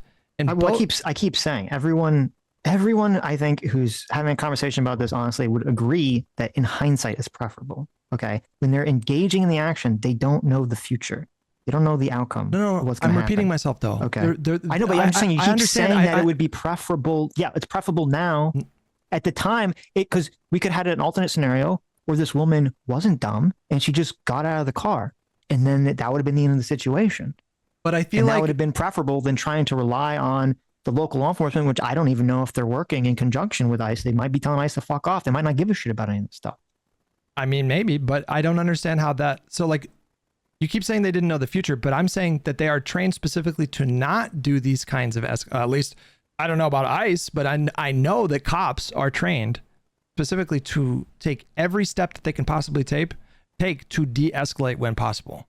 That's what the training when possible, calls for. Yeah. But I don't believe it's accurate that either ICE or local police are trained to, if they see someone who's doing something illegal and they want to arrest or detain them and they tell the person to get out of the vehicle, I don't believe it's policy or training that that person refuses to get out of the vehicle. You're just supposed to throw your hands up and say, well, hopefully we'll get them somewhere else. I don't think that's the policy whatsoever. Because then everyone can just hide in a car forever and they can never get arrested if that's the policy. I don't think that is something that I would be willing to entertain, because at some point you got to get out to like eat, go to the bathroom. Like but you understand that seems kind of like silly. It's like, okay, the police are now going to surveil people 24/7. Like, well, we got to wait for the exact moment they leave the car to arrest them because we can't possibly do it when they're in a car. Like we see police pull people out of cars like all the fucking time. There's traffic stops. It's like you can't all the time they do a traffic stop and people try to act crazy. If the person demonstrates, if there's like a significant threat, or like, let's say there's like, a child that's been kidnapped in the car, like there's certain things that would create a kind of urgency where that level of escalation would be appropriate. Do you think it's plausible that these ICE officers were a bit triggered and emotionally compromised in that moment? I would assume. Okay, but I don't know. That's a fucking problem. To me, that is a problem. The standard that we should have for officers, and I'm not saying it's an easy job, because I do think they get a lot of unnecessary, inflammatory, crazy shit. And I think it goes way overboard. I've never been ACAB, but the standard that we should have is that these guys officers, these guys and gals, need to be like Zen monks. They do need to be trained to not take the bait, not let their ego get involved, and they need to go in there with the mindset that they are there to serve and protect the people who are like insulting them. Maybe they don't need to they don't need to not ever get their feelings hurt or not ever experience emotions, but we should be training these officers to be guided entirely by their training protocols and their mandate, not ego, not this person pissed me off because they were honking on their horn. That's not a justification to escalate the situation the way that they did. So I agree in theory that it would be fantastic if cops were all Zen monks. All law enforcement were Zen monks. That'd be fantastic. I'm in favor of that. Give them all meditation classes. Okay. Seriously. I'm totally, 100%. I have like 100% totally in favor of doing actions like that. That's totally fine. Now, obviously, that's not the way it is at the moment. And even with sorts of training situations, it's still going to be times where that's not the case. So judging it based on this situation, I do agree that I don't think the ICE agents acted the best way that they could have acted. And I do think that they were acted stupidly, as I said. But I think if you're resisting arrest and this woman is driving a vehicle in a very reckless manner, she's acting far more irresponsibly. I understand that these guys have policies and all this other stuff, but that guy's completely within his 100% legal right to do exactly what he did, to walk up, tell her to get out of the car and try to open up the door. I do believe that in a lot of situations, law enforcement is completely taught and is justified to try to pull people out of cars if they refuse to comply. Yeah, but not in this. It's 100%. Not in this case. I don't know if I don't think that's true at all. I think if an officer gives you a lawful command to leave your vehicle and you do not, for any reason, they can pull you out of the car. And actually, I mean, I'm sure you've seen tons of footage of, people trying to be sovereign citizens or whatever. Yeah. They get pulled over for some lawful reason and the officer tells them to get out of the car because they think that they're drunk or they, whatever reason, they give them some lawful command and the person refuses. and they're not, they're not driving away. And the officer says, if you don't give me your license, if you don't get out of the car, I'm going to break the window. Mhm. And then they do, they break the window and they pull the guy out of the car, and they can completely do that. That's completely justified. Well, in that situation, the engine might be off, for example. But I do know that there are law enforcement protocols across in various police departments across the country that specifically train cops to not do what they did for this reason. For this very reason, that car becomes a fucking unguided missile. And unless they do carve out exceptions. Like it's not that they never say, don't shoot someone who's driving a car. Hold on. I would assume that there's policies about like, yeah, you should try to avoid shooting a driver in most scenarios. I don't know. I would be surprised if there's a policy of, if you give a driver a lawful command and they refuse to comply and get out of the car, that you just sit there twiddling your thumbs and you're not allowed to try to remove from the vehicle. I don't think that's a policy anywhere. So I would have to look into this, because like I did look into it a little bit a few days ago, and I found some policies that very specifically laid out this potential situation where if you escalate and you try to do that. So I don't know about like pulling out of the car, but the point is like it's the escalation itself that turned the situation into a dangerous one. And it didn't have to be. Like, I think I already asked this question, but like based on all the videos that we have so far, and maybe a new video comes out tomorrow and it shows her doing something much more serious or dangerous or whatever. But based on all the videos that we've seen so far, would you agree that his level of urgency to get her out of that car, so much so that he was trying to pull on that door handle while the car was moving backwards? Have you seen anything in those videos that would give you a sense that level of force was necessary in that moment? Yeah, I don't think it's unreasonable for if a police officer or an ICE officer, law enforcement says, no, that's not my question. No, that's not my question. I'm answering your question. If no. I didn't ask if officer, it was reasonable. I said, is it necessary? Is it necessary? Yes. Yeah, it could be. Yeah, 100%. It could be 100% necessary. Yeah. How? The person who you witness doing a crime and you're trying to get them to leave their vehicle so you can arrest them or detain them refuses to do so. So you have to open the car to try to pull them out of the vehicle to arrest or detain them. Yes, that is completely makes sense. What I ask when I say necessary, I mean like I'm imagining the guy has like a kid in the car and is threatening to kill the kid, or the person who's driving the car is doing something that obviously in that moment poses a threat to the people in that area or otherwise. That's what I mean by necessary. So I don't know how you could possibly. I think the standard of necessary you're making is too unreasonably high. Because no. You don't have any standards, bro. The reason why that standard exists is because this situation shouldn't happen. No, because hypothetically, if you got pulled over for a speeding ticket, okay, that's all you're doing. You're speeding. You're going 10 miles over the speed limit.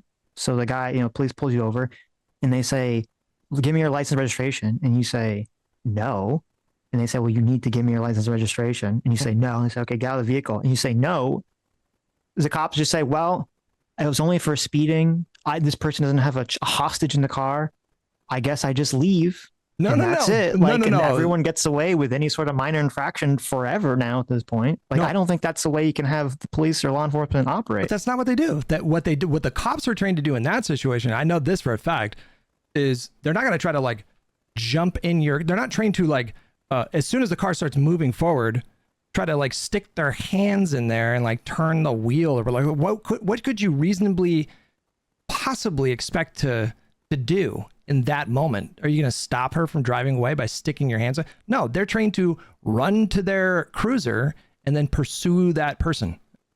If she's driving away and the guy's like trying to like dive in the car or something, that's crazy. They are not trained to do that. That's a dumb thing to happen. I mean, people are kind of arguing that's what happened with the Barnes-Felix situation. I don't think that's exactly what happened in the Barnes-Felix situation, but the Barnes-Felix situation was kind of unofficial dash cam. It's like, the car is stopped and the door is opened and he kind of puts his foot on the, inside the car, and maybe he's trying to like, prevent the guy from leaving at that point. And you could say it's, it's reckless, and stupid in hindsight, but I don't think that's what happened in this situation. I mean, you can watch it again. He's approaching. No! He's trying to open the car door and then she starts backing up. So Yeah, as soon as that happens, and especially as soon as the car starts moving forward, there's nothing that you could say to me that could explain the benefit of him trying to stick his hand and like grab the wheel. What are you stopping by doing that? yeah, I would agree that once the car is going, you probably shouldn't reach inside. I do agree with that. Yeah, that's fine. All right, then I think you agree with me. All right. But that's not what we were arguing. We were arguing, you were saying it was an escalation to simply try to open the door in the first place. And I'm saying that's not the case. That's completely justified to try to open the door and get her to remove the vehicle. I think you contradicted yourself a little bit there. No, I said it. No, hold on. I said once the car is in motion, okay, yeah, it's not smart and it's stupid to reach inside the car because you're putting yourself in danger when you're reaching inside the car. We were arguing, you said it was an escalation for him to try to open the door from the outside at all in the first place. And that's what caused the situation. To run up. That's what we were arguing about. I wasn't arguing about whether it's smart to reach inside the car once it starts moving. That's a completely different argument. So imagine, if you will, an alternative universe where instead of walking up and immediately grabbing on the handle, he stood like a foot away and said, "Ma'am, out of the car," and didn't even touch the car yet. We don't know. She could have done the exact same thing. We have no Then clue. she drives away and you pursue her and you charge her with felonies, dude. Okay. Or she starts to do exactly what she's doing. There's a guy standing near the front of her car. And he shoots her because the exact same situation plays out. But what you're doing, I don't know if it's intentional or unintentional, but you are laying out the reason for why we should train officers to not do what they did. I agreed from the beginning that I think that as I said, I think the ICE and what they were doing in the situation was stupid.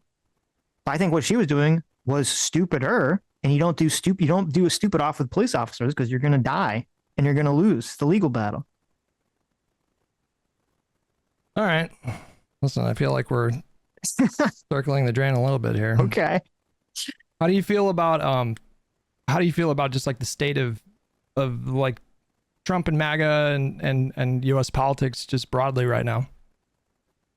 I mean, it's horrible, I would say. It's pretty terrible. Yeah. It's not very great. So everything is just super hyper tribalized at the moment. I didn't catch your thoughts on like Venezuela. How do you feel about all that? I don't have a problem with getting Maduro at all. I think it's kind of awesome. I don't know if it's going to lead to any sort of positive outcome. I'm not really confident that the Trump administration has some sort of well thought out plan on how to deal with the situation or the aftermath of it. There's some, anonymous reporting, but there's some anonymous reporting that the oil companies didn't really have any sort of communication with the Trump administration about taking over the oil fields or doing anything in that capacity. I don't really, we talked about this extensively in the show. I really think Trump's messaging after the fact was really retarded in making it sound like, well, we're just going to take their oil, as opposed to actually helping the people there. That being said, I do think it is weird that I saw not a lot of people, but I did see some people, including Brianna Joy Gray and even Crystal Ball to an extent, were like defending the Maduro regime and defending the situation in Venezuela and making it seem like it's entirely America's fault that Venezuela is the way it is, which is completely insane and not remotely factually true. When it's been, the governance of Venezuela has been so fucking horrific and has led to all the horrible situation that's going on in the country at the moment. Yeah, I saw a Kyle Kalinske tweet where he said basically it's not appropriate to even discuss that Maduro was bad because the real problem is the U.S. policy, and don't understand that perspective. Like I don't think you really need to shed. Yeah, I don't think you need to shed any tears for Maduro. You can still say that it's bad policy and going to blow up in our faces and blah blah blah, but he was very clearly a pretty horrible leader for that country that caused a lot of suffering, and so yeah. Mm-hmm. I mean, how do you feel about like generally about like state of the left right now in this coming up on this going into the second year of Trump? I'm kind of on I don't know. I think we're really going to have to see 2028 what kind of candidates come up in the presidency. Is AOC going to be the front contender in the primary, or is it going to be Shapiro or someone else that's more moderate? It's weird because it seems like there is a lot of pushback on the left to be more moderate, which I appreciate, and to kind of move away from the more socialist leanings of things, the more woke leanings of things. Yeah, But more. it's, to me, it's kind of still vague and unclear what the future is that going to be. What is that going to look like? I mean, part of the thing I am worried about, though, it's kind of fallen out of the news, was you had the whole thing with Fuentes and Tucker Carlson and kind of the rise of groypers and white nationalists and all this other shit. And I do think if that becomes more popular on the right, if that becomes some sort of dominant political force, I'm not sure it will or not, because it's kind of weird. It kind of moved out of the news cycle now, so I don't know what that means. Or maybe we're just focusing on other things. I do think that's going to kind of lead back to a pendulum swing back into the sort of the hyper woke sphere of like, see, we were right. We were correct. Everyone on the right is racist again. So to me, it's all just still, it's very fog of war, very unclear what direction the country's going to go at the moment. What's your optimistic take for both sides? So like, if you imagine a situation where the Republicans somehow manage to, turn the momentum around, because you would agree that momentum is pretty clearly moving away from them right now. The Republicans? Yeah. It seems like a lot of people are not happy with a lot of the ICE stuff. So in that regard, I would say yes. A lot of it's going to depend on whether everyone's kind of predicting some kind of massive economic collapse, which will, that might be the biggest issue. Well, the biggest issues could be if there's an economic collapse, Trump's going to get blamed for it 100%. If we actually do put boots on the ground in Venezuela, or we do invade Greenland or something crazy like that, that's going to have a huge impact. But if we don't do either of those actions and the economy continues to plod along, I'm not sure there really is going to be that big momentum swing against Trump unless some other unknown thing, creeps up. Well, I'm just looking at election results. And so like throughout all the special elections in 2025, and then on election night in November, the margins are just insane in terms of the overperformance relative to 2024, which when there's a consistent trend of overperformance, it is predictive of like midterm performance and sort of like the short-term future. And so, for example, like the Democrats were overperforming relative to 2016 by a margin of like 5 to 7 points before the blue wave happened in 2018. And that number in the second Trump term is actually closer to like 12 to 13 points. It's like double. And they really got blown the fuck out in the elections in November. And so I don't really care about like opinion polls so much as like election results. And right now, I think, I don't know if you guys saw there were polls that came out about ICE. There was a 17-point swing towards abolishing ICE in the aftermath of this shooting. There have been 2 polls that I've seen come out in the last 24 hours showing roughly similar results, which is like around half the country thinking that the shooting was not justified versus around 30% who say that it was, and then the rest are unsure. So there's, I think, a lot of momentum away from not just Trump, but like the whole administration, certainly the agencies, and the election results are just like really brutal for Republicans right now. People bring up like the fact that the Democratic Party, like technically their approval rating is lower than the Republican parties. And a lot of that is fueled by discontent within the Democratic voter base, who seem to be clamoring for like a fighter, and they just perceive the current leadership structure as being ineffective when they're out of power. But that doesn't seem to be translating to electoral liabilities for Democrats, because they're just, Spanberger and Mikey, what's her name? Cheryl and Mamdani performed a little bit worse, but they had crazy overperformances. Mikey Cheryl, that race was predicted to be within like 2 or 3 points, and she won by 15 points or something ridiculous. And so there's also something going on where the polling seems to be massively underestimating Democrats right now. That's just what happened back in November, like by pretty big margin. And so I think they're headed towards like a collapse. I think their coalition is just straight up collapsing right now. I'm biased. I want that to happen. So maybe that's coloring my perspective, but that does appear to be happening right now in terms of actual numbers and results. Well, I hope that if it does happen, I really hope the Democrats don't fuck it up by electing a bunch of crazy fucking people. Well, who would you want? Who would you want the nominee to be in 2028 of all the Was it so far? I like Shapiro the most from last time. What about Kelly? So, He's pretty moderate, right? I don't think I've really read or heard too much from Kelly personally. So I'll have to see as we get closer to the election. Do you have a preference? Do you think would you like to see the Democrats excuse me, would you like to see the Democrats take the House majority or take the Senate? Yeah, I think I would, just because first of all, Congress is really just massive derelict of duty at the moment. Letting the executive just do whatever. So I would like a Congress that actually provides some level of pushback and actually wants to do its job of passing legislation. That would be nice. So everything's not just executive order, and then the courts, have to argue a year or two later whether it's even legal or not. Because I don't know if you saw, like, Trump had his tweet today about how horrible it would be if the Supreme Court says his tariffs were illegal, and then all of a sudden the country has to pay back all this money. And I do think the tariffs were probably illegal for him to do, but it is also true that then all of a sudden the government and our tax money is going to be in the hook for all this. And this is why, this is supposed to be done the correct way through Congress and not just the president, the flights of fancy of the president. Do you have a preference for 2028? In terms of, would you like to see the Democrats take control of government? Would you like? It depends as I said, it depends who the nominees are. If it's Shapiro versus Vance, I'd be more in favor of Shapiro, I assume.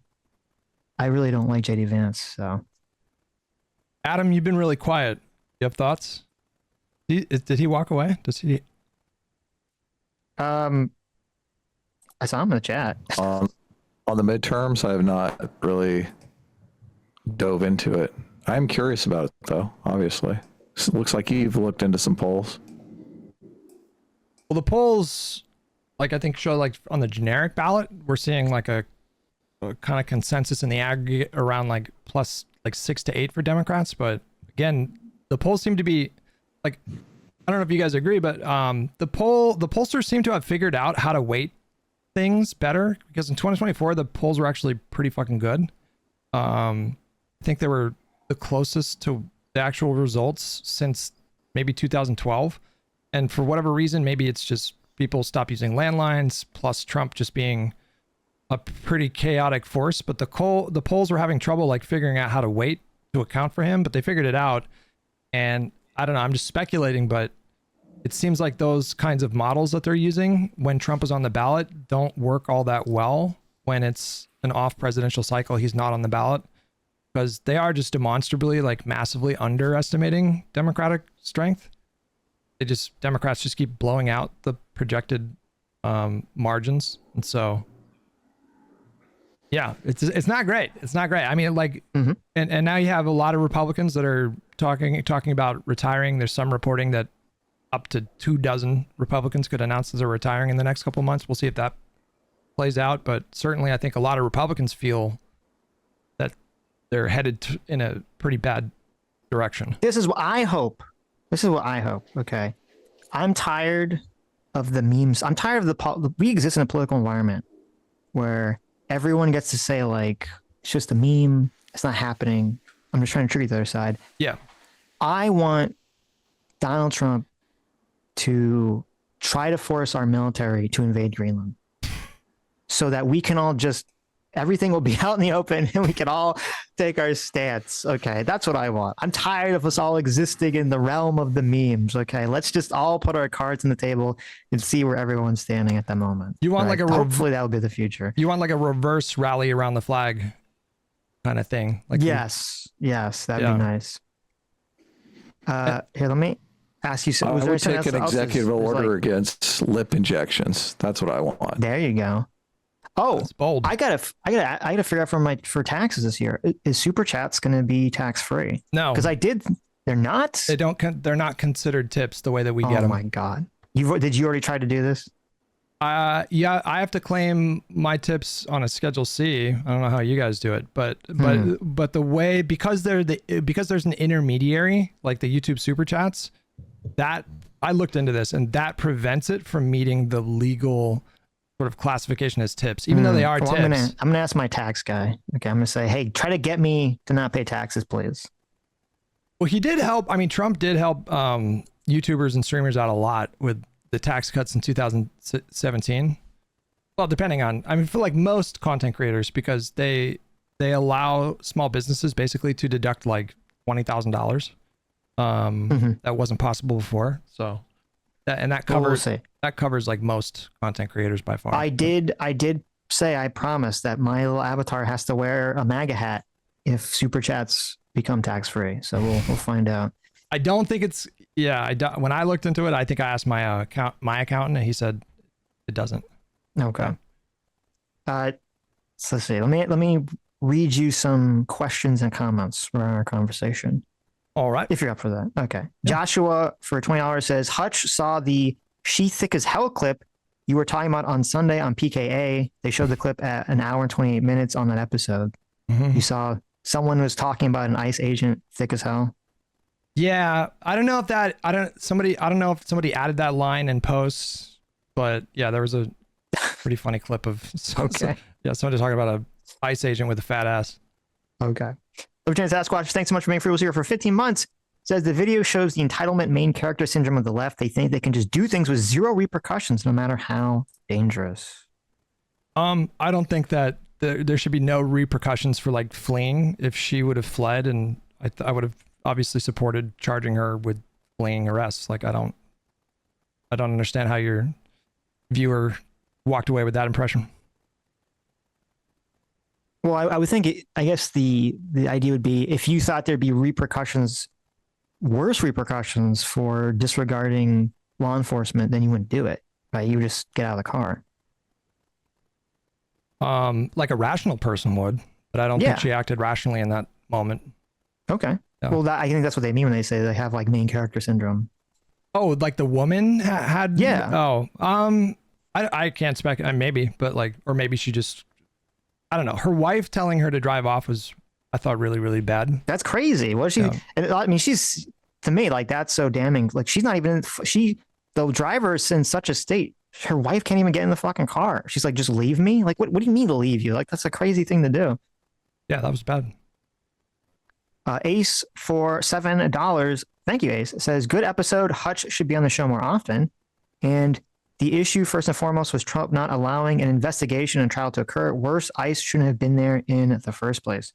I don't think that's first and foremost. I mean, I agree. I don't agree at all with the Trump administration's handling of this, where they're basically, I mean, I don't think they're going to try to pursue charges. And I think if the state does, they're going to try to knock it up to the federal jurisdiction to kind of softball the whole thing, which I don't agree with. So I don't know. It's kind of a weird situation. And I'm curious how I don't know, maybe you wouldn't agree. It's a weird situation because I feel like I don't think that I think there should be an investigation, but I don't think there's enough evidence here to really, convict him or to even, depending on the investigation, maybe to even bring charges. But I don't really trust, you heard the mayor of the city was so, get the fuck out of here, ICE, and all this other stuff, and kind of this cringe shit.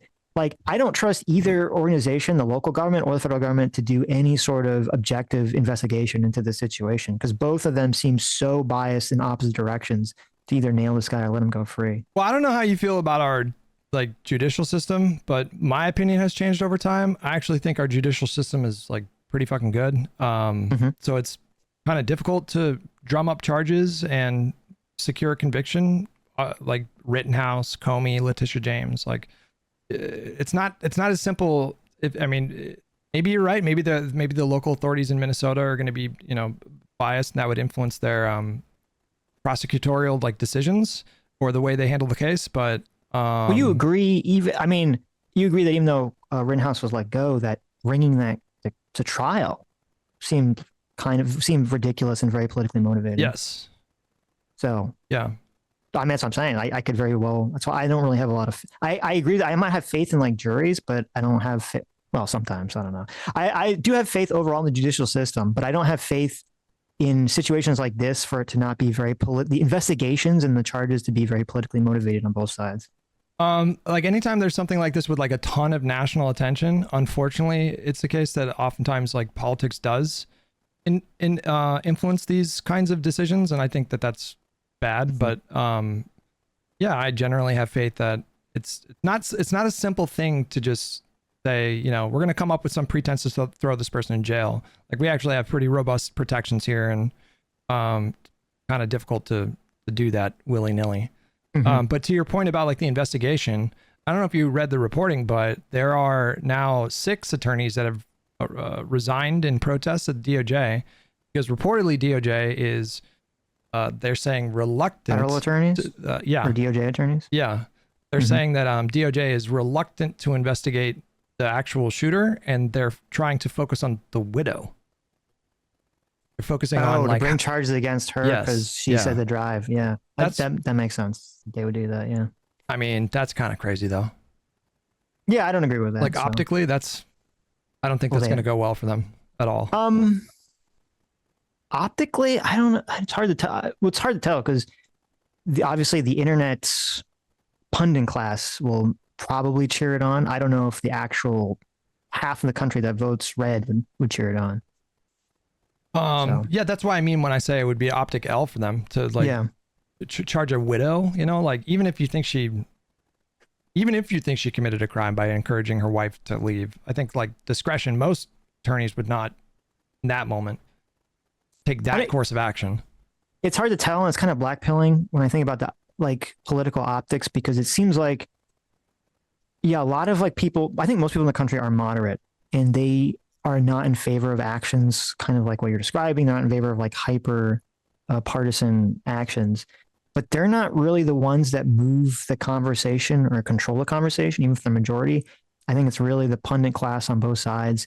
And I think this is very often why you see politicians will just throw out these, you know, the red meat for their base to get them, you know, all frothed up, to get them on board. And then they're going to pull the party, they're going to pull the conversation that direction. Cause, you know, like in 2 years from now, 3 years from now, you know, is the moderate person going to remember if that the Trump DOJ brought charges against Renee Good's wife? I doubt it.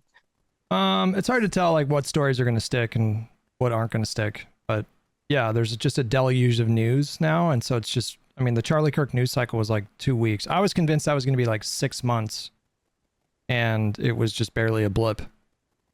Well, So- I mean, I don't know if that's barely, but I think a lot of stuff has been going on like nonstop. So it just changes the story in people's mind. Yeah, I had another thought about the investigation, but I forgot, honestly. So, Okay. Well, Mr. Graham for $10 says in little green arrow text, collecting evidence is unnecessary. So I think it's aimed at you.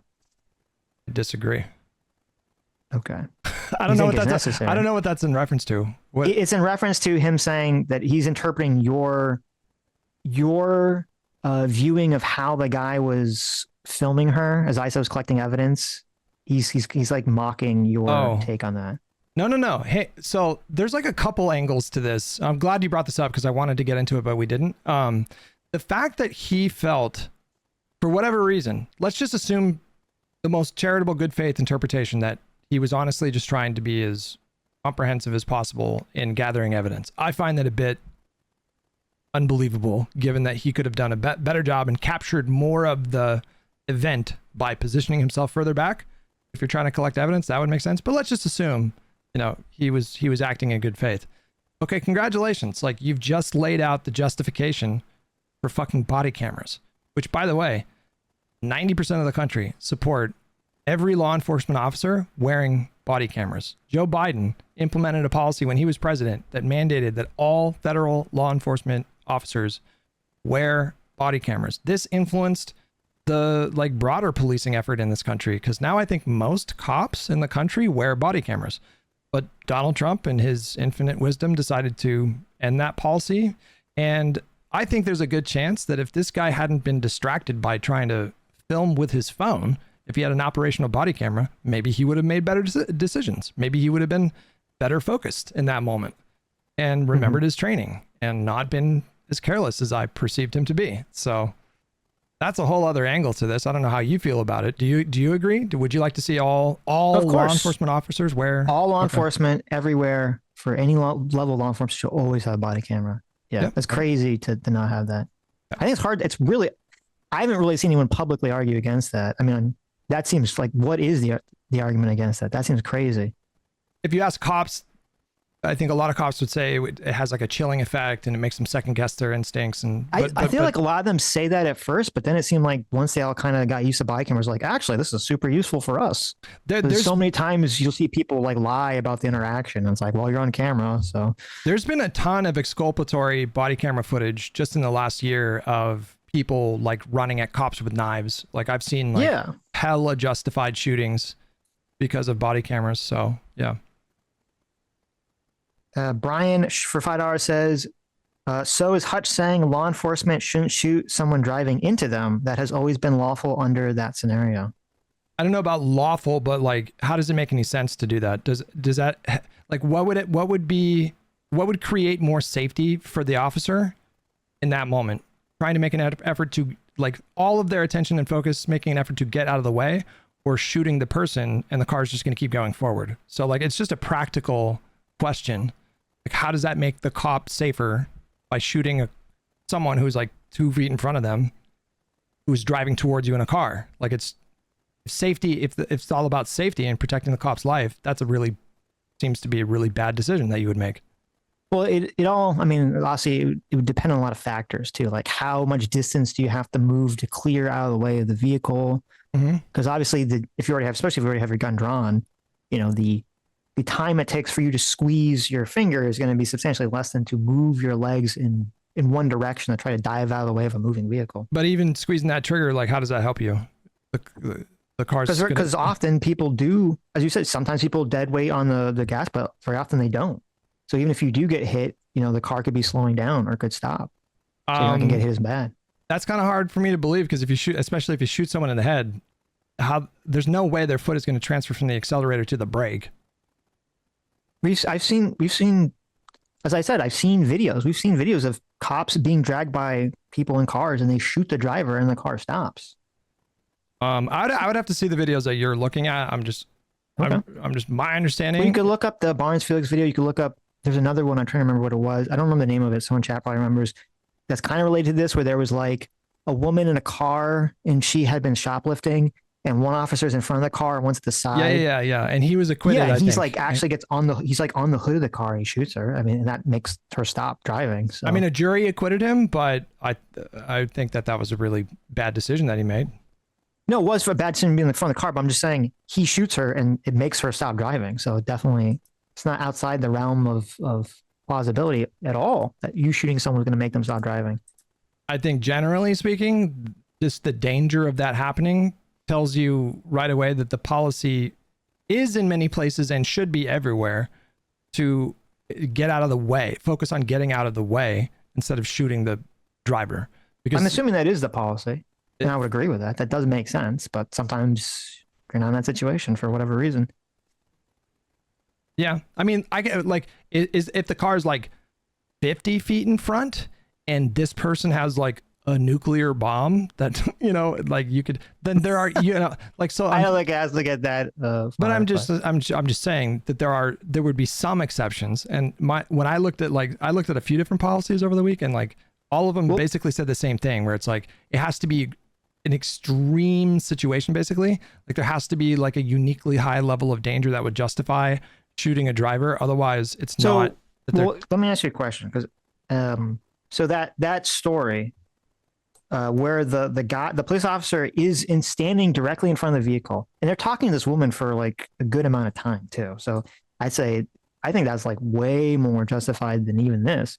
They're talking to this woman for a long time. He's standing in front of the vehicle and she starts driving fully knowing that he's in front of her and that she's going to hit him. I agree. Like, yeah, he shouldn't be standing in front of her because she could flee. But I don't think you could make a legal or moral argument that like an officer doing something that's putting them in a risky situation means they forfeit their life. No, that's to such an extent they can't shoot the person who's driving. That's actually not what I'm saying. So like you can have a cop like violate their training and still be within their legal right in terms of like a jury trial or whatever to use lethal force, but you're still legal and moral, right? I mean, I think cops have a moral decision I think our law enforcement structure in the country, just in general, there should be a moral obligation to train these officers to use the least amount of force that is required of every situation, and to de-escalate the situation in every opportunity that they can. And I think the ICE under Donald Trump right now is displaying an astonishing lack of professionalism, and it's pretty disgusting to me. Okay, but I'm just saying in that situation, I don't know if you saw the video or not, but in that situation where they're standing in front of a car and the woman is very clearly driving through the officer she's from a completely stopped position to driving through the officer. Is that the one with the black woman and it's like a shopping market, Yes. like parking lot? So I saw that video, and I know nothing about that case, so I can't.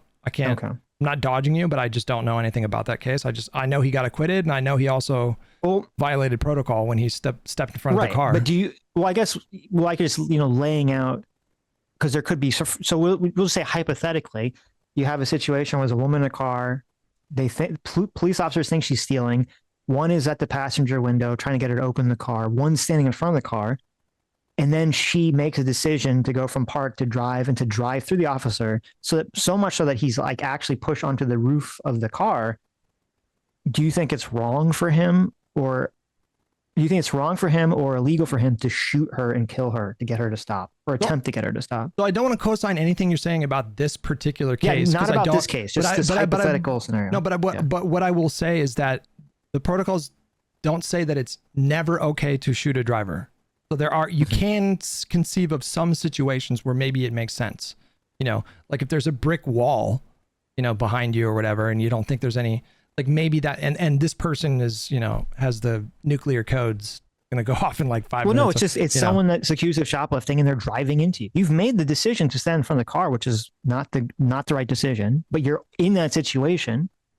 Do you have a legal or moral right then to pull out your gun and shoot them when they're driving into you? I don't know about the morality of the situation, but just in terms of the practicality of the situation, you would not, it's difficult to imagine that being like what we would train cops to do, or that being like the right decision, given the risk that the car could be an unguided missile that now, drives straight into the target that's like 20 feet behind you or whatever. So you think that, let's say you're in a situation, you momentarily had a lapse of judgment and you made the wrong decision to stand from the car. Okay. Even though your policy said not to, you're getting hit by this car. You're now on the roof. You make the decision, well, I'm not going to shoot the driver because maybe that will cause a worse situation. So I'm going to just take my chances and roll off the hood of the car, try to dive off, and that's it. Sure. Yeah. Okay. I wouldn't take that. I would shoot the driver in the face. I think it's totally right to do so. All right. I mean, you're coming up with your own protocols. Okay. I'm just telling you what I read. Okay, that's fair. What I read and the reasoning why. And the reason why they give not to do that is because the car can become an unguided missile. And yeah. Right. Okay. One fat pup for $10 says, if you circle me twice, it's a threat.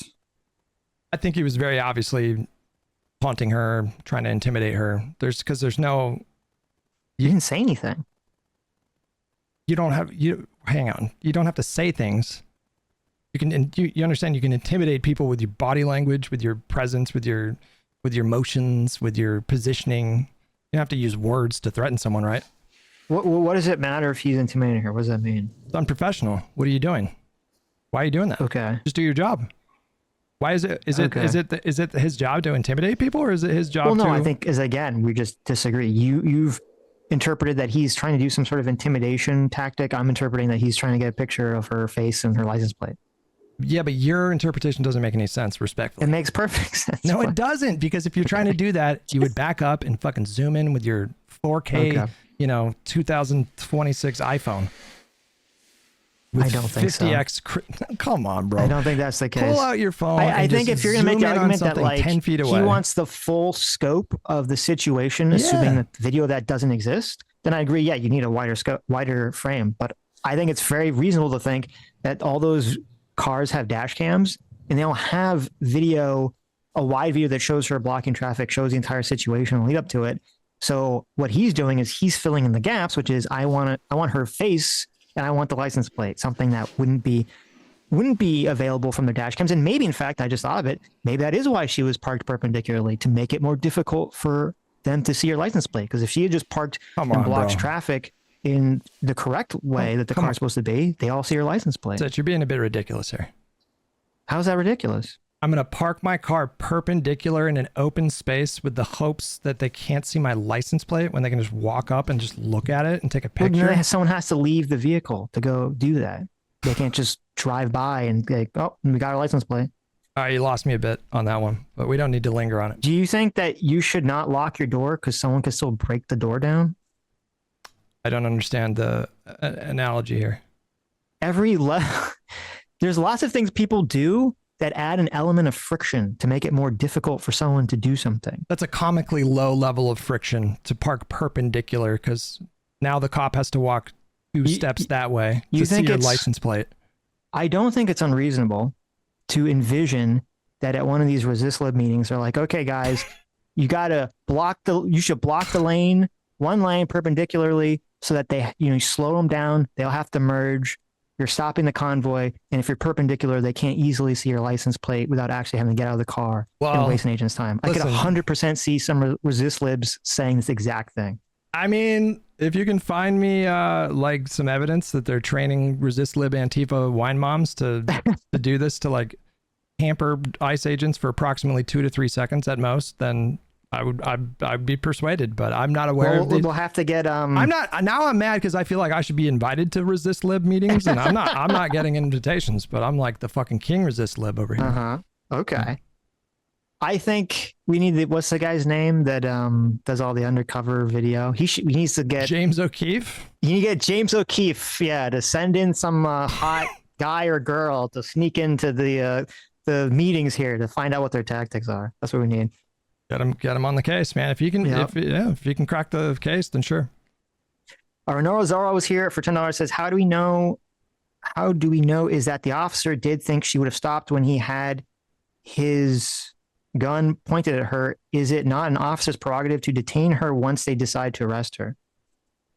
I believe it is. Of course, a cop or any kind of officer can decide to detain someone, but when he said, what did he say about stop the car and then grabbing the gun? What did he say? He said, how do we know is that the officer did think she would stop when he had his gun pointed at her? Is it not an officer's prerogative to detain her once they decide to arrest her? I mean, we all saw how it played out. I mean, did that work out in terms of detaining her? No, but the question is, because you were making the argument that once he tells her to get out of the car and she doesn't, they just put their hands up and they don't do anything. I believe it is an officer's prerogative to, once they give you lawful command, to try to make sure you follow that command, including pulling you out of your car within their training protocols. And if they're trained to not do something because of a potentially dangerous externality or whatever, then they generally should not do those things. This is one of those situations. Like, can anyone explain to me, anyone in your audience or either of you two, explain to me what was the value of him not once but twice stopping in front of her car? How did that add? You're trying to say it's because he wanted to get a better view. I find that a bit ridiculous. Step back and you get an even better view because now you can see 5 feet to the right and left of the car and everything. But he wants to look inside the car for weapons, children, pets, anything. When they go into arrest mode, they want to know what's going on with the situation. So why he's the following officer. He's there to assist the arresting officers. But why stop in front of the car? Why stop in front of the car? Well, I mean, that was obviously an inconvenient placement, but he's got to cross the car to witness the arrest. I mean, I could buy that. Like that seems reasonable. If he's looking in there to see if there's a weapon or whatever, okay, great. But he'd, stop in front of the car.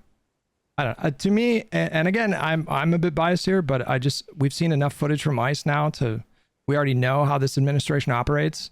I think it's very plausible. I think it's likely that it was more about like intimidation. They didn't like that she was fucking with them and they wanted to get super aggro with her.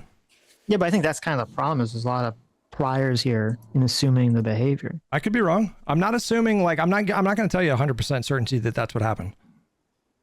They were going to detain her. You agree with that, right? Yeah, of course. That was okay. Obviously that was their intention, was to detain her. A survey of the scene before they detain her would probably be useful. Sure, but what if there's a kid in the backseat? He can't see that with his wide angle lens, right? Sure, I buy that, but like he had already done the lap. at that point, and now you're backing up your fellow officer by stepping in front of a 2,000-pound vehicle and literally creating a dangerous situation. Well, he's got to get to the other side of the vehicle where the arresting officers Why? are He already had confronting. He already the officer that walked up to her had somebody right behind him. He did one lap around the vehicle. But then he got back. Sitch pointed out that it looked like he was getting back into his car, but then when he saw his buddy approaching the car, his instinct in that moment was to back up his officer by stepping in front of the car when the guy already had somebody backing him up right behind him. Why? How is that helping the situation? Well, I think we don't know because we'll have to hear what he says. I think because he's walking in front of the car, it looks like he's get to their side, and then he stops and draws. It seems like right when she shifts from reverse to drive. So we don't know if his intention was to stop in front of the car like that, and also as people had pointed out, the way that she's backing up, she is also angling herself more towards him anyway, even if he wasn't walking. But so we don't know if his intention was to stop in front of the car, or it's just once the car started to go into drive, he just stopped because his brain was like, okay, now I draw. So we did the Zapruder film like analysis, and you can pull up actually you have the video here. Yeah. If you want to watch it in slow motion, my judgment when I watched this video like 20 times was he actually stopped when she stopped going in reverse. And then at that moment, and we know this now because of his footage, she is seen, and I find it difficult to believe that he didn't see this, but she is seen very quickly turning that wheel to the right. And I think I heard you both agree that she was not intending to murder an ICE officer. She was intending to flee. He didn't perceive her as a threat either until she stomped on the gas. But I don't know, Sitch, if you can play it, but like he stops and plants his feet when she stops going in reverse. Why the? Are you talking about the first angle here? Or his body cam? I don't know which. No, this angle is okay. Fine. Yeah. If you want to slow it down, so I don't know, but I think there's a slow version at the end. So I don't know. I think you just kind of missed it. There's a slower one here. Oh, here, yeah, I'll do that. It seems like he draws right as she starts to go forward. Yeah. Well, he's getting ready to draw before that. And as soon as she starts moving forward is when he draws. But but when he stops in front of her car and plants his feet momentarily, he did that when she stopped going in reverse. That seems kind of suicidal and insane. I don't think suicidal is insane, but it was obviously not the right decision to make. Well, I mean, I'm being hyperbolic. I don't think he was literally suicidal, but like that seems to me someone who made if the decision in that moment is to for your own safety, like obviously like he's going to say that he felt like his life was in danger. I feel like stopping in front of that vehicle probably contributed to that danger. Of course it did. Well, yeah, that's what I mean. Yeah, if he had kept walking, he would have been out of the line of sight or out of the line of the car. Sure. There you go. Yeah, but as I said, that doesn't forfeit her responsibility not to hit someone. It doesn't forfeit his right to try to defend himself. I mean, I agree with you in principle. There's also something, because I think I did hear some of your coverage about whether he was hit or not, and I think there was something that you missed, which is if you watch their feet, I'm pretty sure both of them slip on the icy road. Sure. Well, click. Yeah, press play here because this is slow watch mo, their right? feet. Because it looks like, they're both slipping. Right. Yeah. So yeah. When the contact was made, you used a word, Sitch, a couple days ago that I've been using, which is like it looks like he got clipped. Like when I hear someone say you hit them with their car, and I don't think this is my own bias, but when I hear that, I think like a direct like head-on hit. If somebody gets hit, if somebody makes contact with or gets hit from the side of the car, then I say clipped. Confers a different meaning. Yes. Right. Yeah, I think he got clipped. Well, there's no question the car made contact, but like, right. So like another thing that you can't quite see from this angle, and you can ironically see it better in the grainiest worst video, is he actually, when she stops, his instinct is to put his hand down on her hood. He like leans into her car, which is another like really insane decision. You can't really quite see it from this angle because his left arm is blocked by the other officer. It's that one grainy video. You guys know the one I'm talking about. I don't know which one you're talking about. You're talking about the one that's I don't know really which one you're grainy. It's the one that Tim Pool was posting to suggest that this one? I I mean, you can't really. Is that, this the one you're talking? I think so. Yeah. So you see his hand on the hood there, right? I think it looks to me like he's already slipping because of the ice. Well, he's leaning forward and using the front right part of her car as like leverage to keep him upright. But that's like, well, yeah, because I think it's very possible he was falling and he just reaches out. Well, there's a car coming at him. Well, rewind it a little bit. I don't think that's what happened. I don't know if it has how long it has in the beginning of this clip. The screen went black for me. Yeah, no, it's. Oh, yeah. Okay.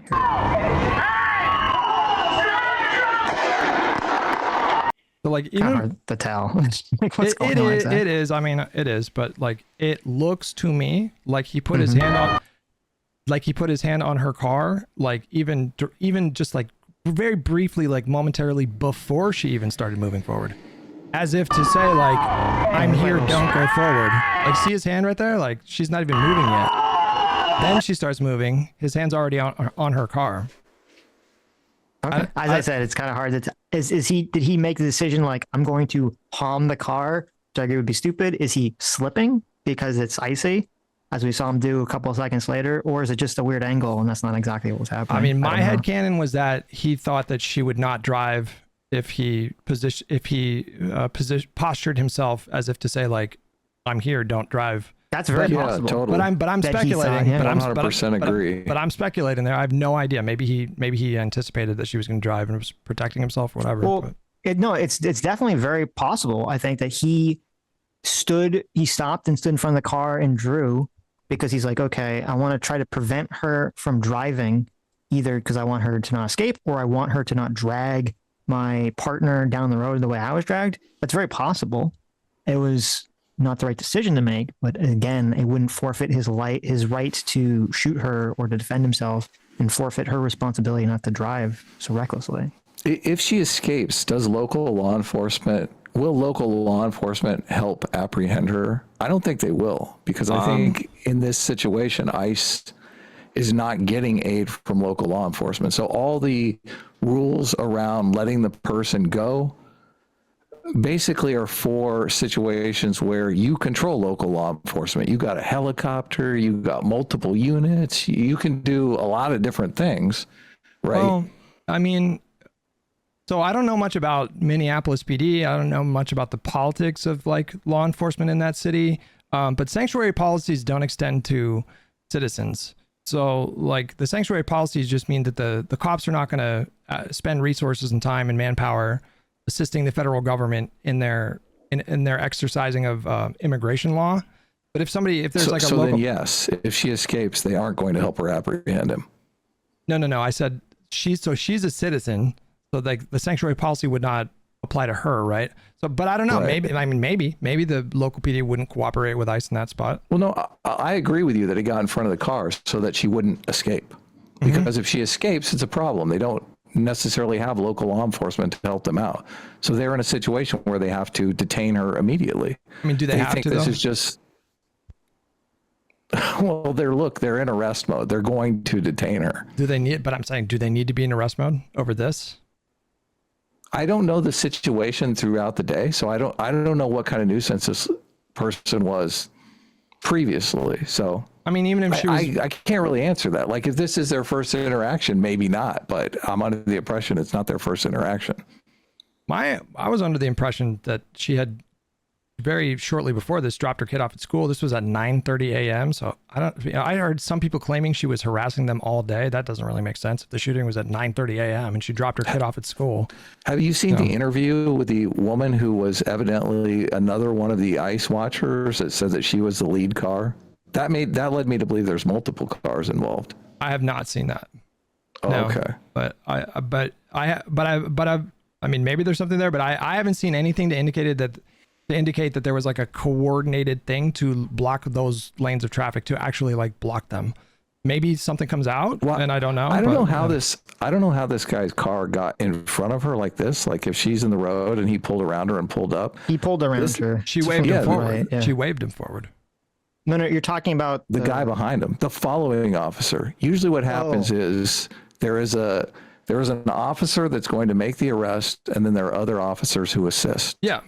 And they're basically there just to be an extra pair of eyes. It looks like what he does, he walks around the car twice. Well, no, he walks around the front of the car twice, but really just does one lap. And that lap ends with him in front of the car where he's saying, you know, don't come, I'm here. Like these guys are going to detain you. Yeah. But he doesn't know that she's going to freak out and like plow into him. But that's exactly why they train them not to step in front of vehicles, because you don't know. In situations where you've got all the assets of the local law enforcement at your disposal. No.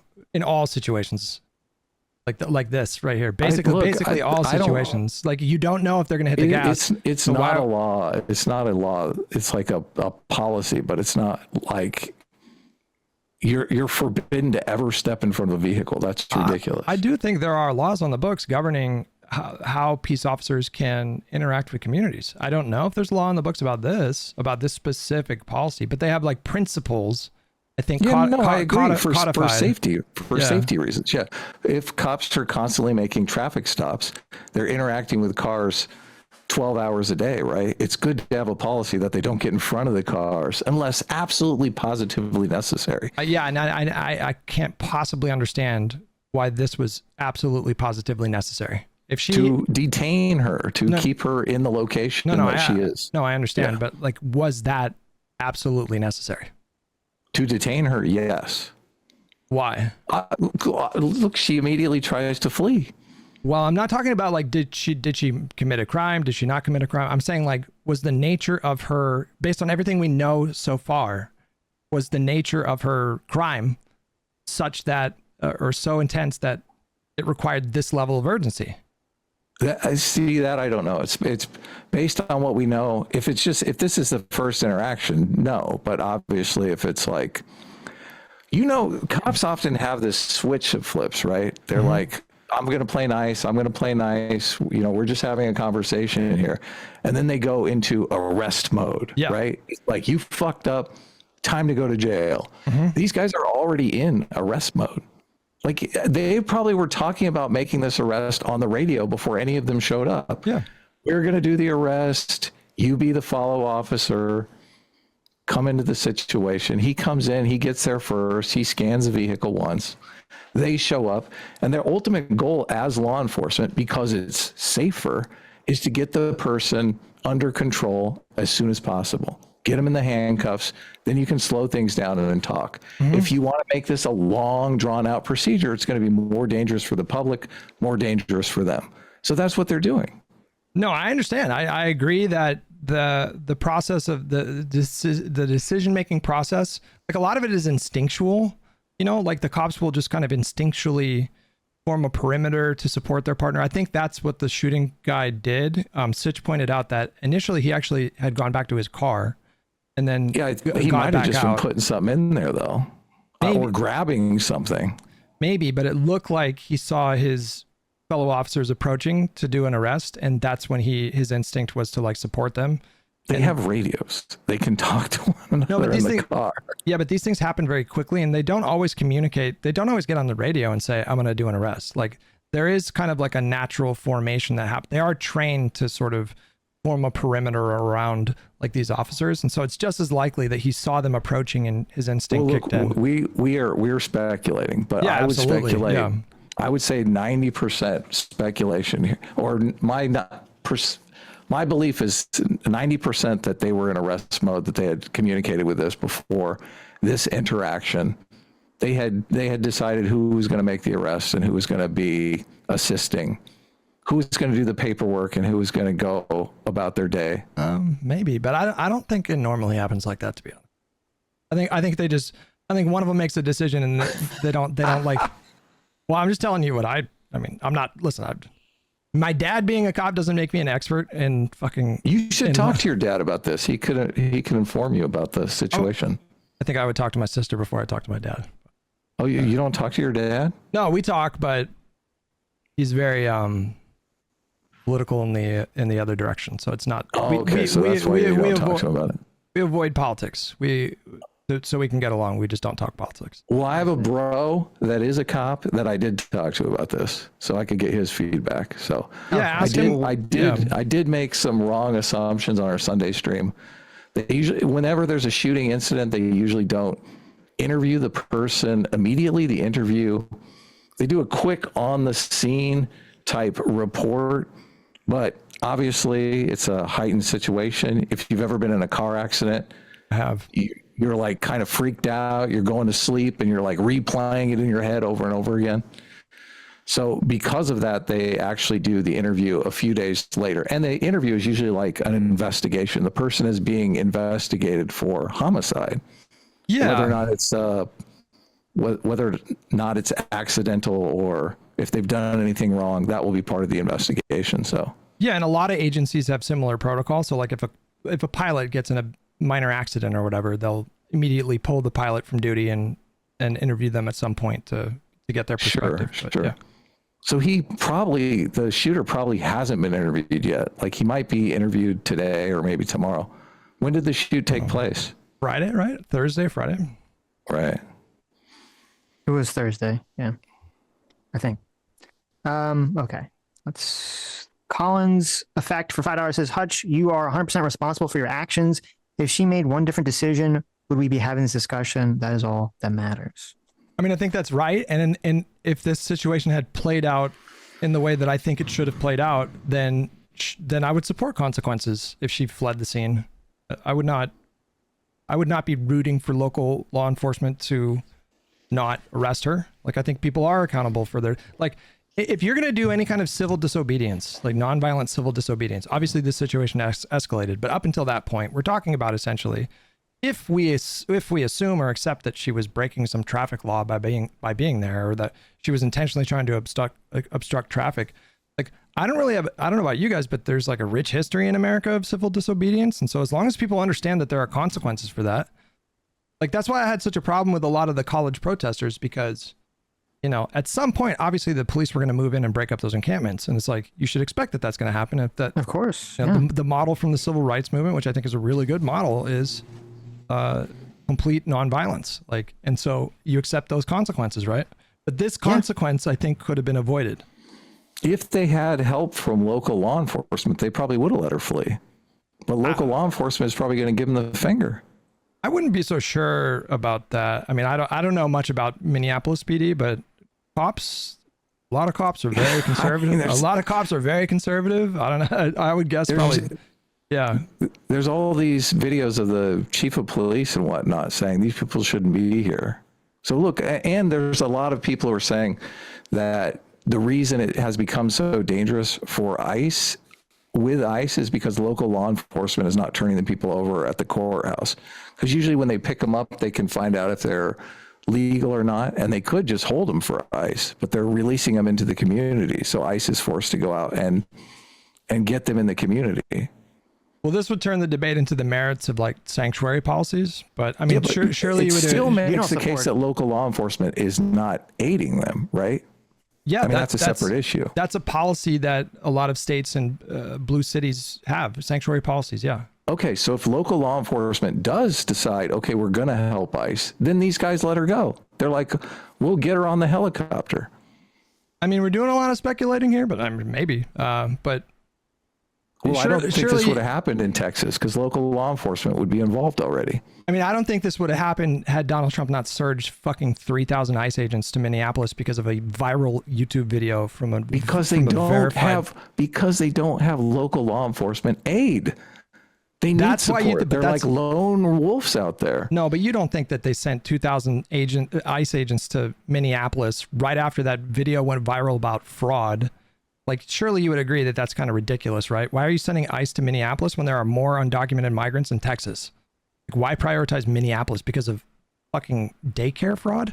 How does that make any sense? It's probably political. I mean, That's what I mean. it definitely is probably political. So, I mean, obviously, when Trump has an axe to grind, he's going to make whoever the target of his ire, should we say. I mean, I think that's completely unacceptable. I think that's totally disqualifying from any position of power. That's insane. When did Biden ever do that, by the way? Like, when did Biden ever play politics with like federal aid after a fire? You know, the local law enforcement is playing politics too when they say don't aid ICE. Make these guys' lives a living hell.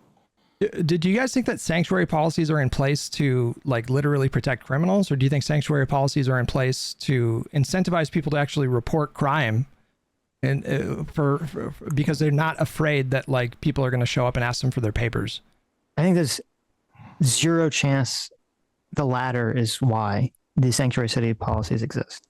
I don't buy that. I mean, I've heard people who advocate for them in the States make these arguments. I don't believe it for a second whatsoever. I think what's actually going on is that it's like with Trump sending the people there in the first place. It's very political. This political conversation about immigration where one side says immigrants bad, one side says immigrants good. And the immigrants good side is saying, I'm going to win political points by telling the evil red team Trump that they can't come here and they can't, take our immigrants away and send them, out of here. Well, how dare they break families apart? Blah, blah, blah, blah, blah. These policies predate Trump. Sanctuary policies and Sitch. Surely you can imagine, let's say there's an apartment building and there's a high concentration of people that are people here illegally, and there's a rape that happens. Like, surely you can imagine the family of that rape victim being hesitant to call police without sanctuary policies, right? Most of the sanctuary city policies, my understanding, has nothing to do with that. It has to do with, and this was part of, how Obama got a lot of his deportation numbers up, is that it's once the police arrest someone for doing a crime, so someone who's illegal lives in a building and they are raped, and they pick up the phone to the police and say, hey, I was raped by this other person. The police arrest that person, detain that person, and they find out he's illegal. And then they also notify ICE and say, well, we have this guy who was, accused of rape and he's also in the country illegally. How is that like damaging to victims? Well, I feel like you kind of sidestepped my question there. Well, no, because you're acting like the police are going to they're going to investigate the crime. They're going to say, oh, you were raped? Well, are you a U.S. citizen? Oh, you're not? Well, I'm going to tell ICE that, which I don't think that's the policy. Without sanctuary policies, this is precisely, we know that this happens in places where they don't have sanctuary policies. And we know that people that are here without documents are hesitant to report crime for fear of being asked if they're a citizen. Like, this is happening. This happens in states like Texas, bro. Let me ask you a question. Do you think it's plausible or even possible that a city could create a law or even a policy where they tell law enforcement, hey, don't ask victims reporting crimes of their citizenship status, but if we detain a person or arrest a person who did do a crime or is accused of a crime, you can ask them for their citizenship status and notify ICE. Like, why can't we make that policy if it's just to protect this very narrow category of people that you're talking about? That's a bit out of my depth. You'd have to be like more of a policy wonk to get into I don't know the reasoning. Maybe there's merit to that. Maybe. I mean, like, intuitively, we want, I think everybody wants like rapists and violent criminals to be deported. Okay. So I'm just saying, that's why I'm skeptical. Because again, I'm fine with the policy, and I would agree if the policy is just don't ask victims for their status. I'm totally fine with that, because I agree that could definitely impact on people reporting crimes if that's all it is. But that's obviously not all it is. For all we know, in this situation, you could have a situation where whoever the ICE people were detaining or picking up before they got into this situation with Renee Good, maybe that person, they wouldn't have had to go out in the field and get that person if it wasn't a sanctuary city. Maybe they were a criminal. Maybe they would have been in a jail cell and they would have got picked up. Yeah, I mean, I'm not trying to weasel out of it, but I'm not a policy wonk. And so I think there would be other people that would be more capable of like defending sanctuary policy. I just know, generally speaking, that was the spirit with which these policies were first proposed and enacted.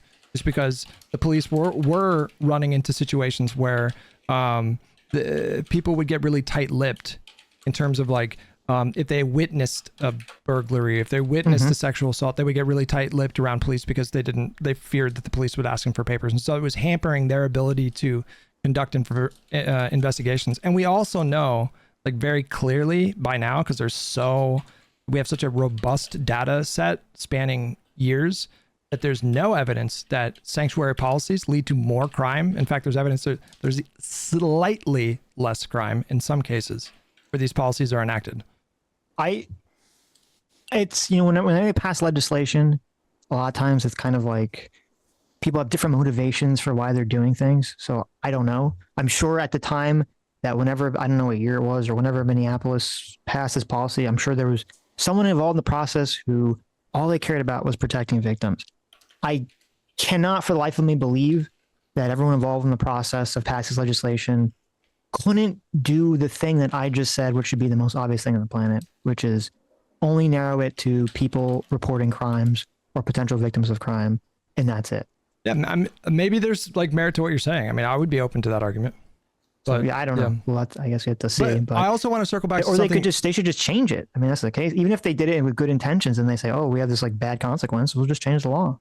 I mean, maybe just again, like intuitively, basically everybody wants violent rapists and criminals deported. So I don't know. I mean, look at all the come on. I mean, listen. Look at all the weirdos that are like, there should be, you know, no, like cashless bail and all this other weird shit. Well, again, I don't think I'm qualified to defend cashless bail or attack it either way. But what you were saying about Obama, I just want to clarify something real quick. This is something that drives me fucking insane. This is a complete myth. This idea that Obama was like the deporter in chief. The reason why his numbers got juiced the way that they did. I know it's turnarounds too from the border. Yeah. Okay. Numbers, right. Yeah. You know that. Yeah. Yeah. But I think it was also that they were picking up people picked up from crimes as well. That's part of the number. A big part of the number, I believe. Yeah. No, for sure. In fact, their stated policy was that they were going after criminals. And I think it was like, when I looked it up, it was like 50% of the people that they removed from the country had criminal convictions. So I don't know why the rest of the 50% weren't.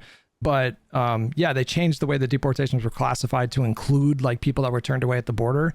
And so his numbers on paper look crazy. But when you use the same standard of deportations that W. Bush and Clinton did, they deported less than Obama. So like it's like a full-on myth that everybody thinks is true. And yeah. Interesting. Well, and also, I mean, if the policy, which most people, I assume, agree with, most people are, yes, get rid of the criminals first. Again, that's just further reason why any of these sanctuary city policies should be changed to actually help do that. So, but anyway, Brian for $50, thank you so much, says trying to open the door when a person is sitting in a running car refusing to comply with orders is totally justified. If he was able to open the door and remove her, it would have de-escalated. Her not complying and trying to flee is what escalated. Yeah. So her car was technically stationary, I think, when he first tried to pull on it. But as soon as that, it was like literally like as soon, I think she was responding to him. I don't know. But but as soon as he put his hand on that handle and she started reversing, I think he should have just backed away and not like, because I don't understand. I mean, we already talked about that. Like, what did he hope to accomplish? Was he going to try to steer her wheel in a particular direction? Like, there's no obviously like practical reason for doing that. That's not me saying like, oh, I think people should get away with crimes. It's just about just a practical reaction to a situation changing dynamically like that. I think his instinct should have been to back away. They had her plate number. They would have caught her and shot her with charged her with felonies, and we wouldn't be having this conversation right now. Someone in the chat said, I don't know if this is accurate. They said that Trump's numbers also include turnaways at the border as well for deportations. Yeah, no, the standard changed when Obama was president. I think. Okay, so so just be Bush. It would include, so Trump would be part of the number change as well. Obama deported more people than Trump did, but Trump also had much less people actually showing up at the border. So like that's gonna drive his numbers down.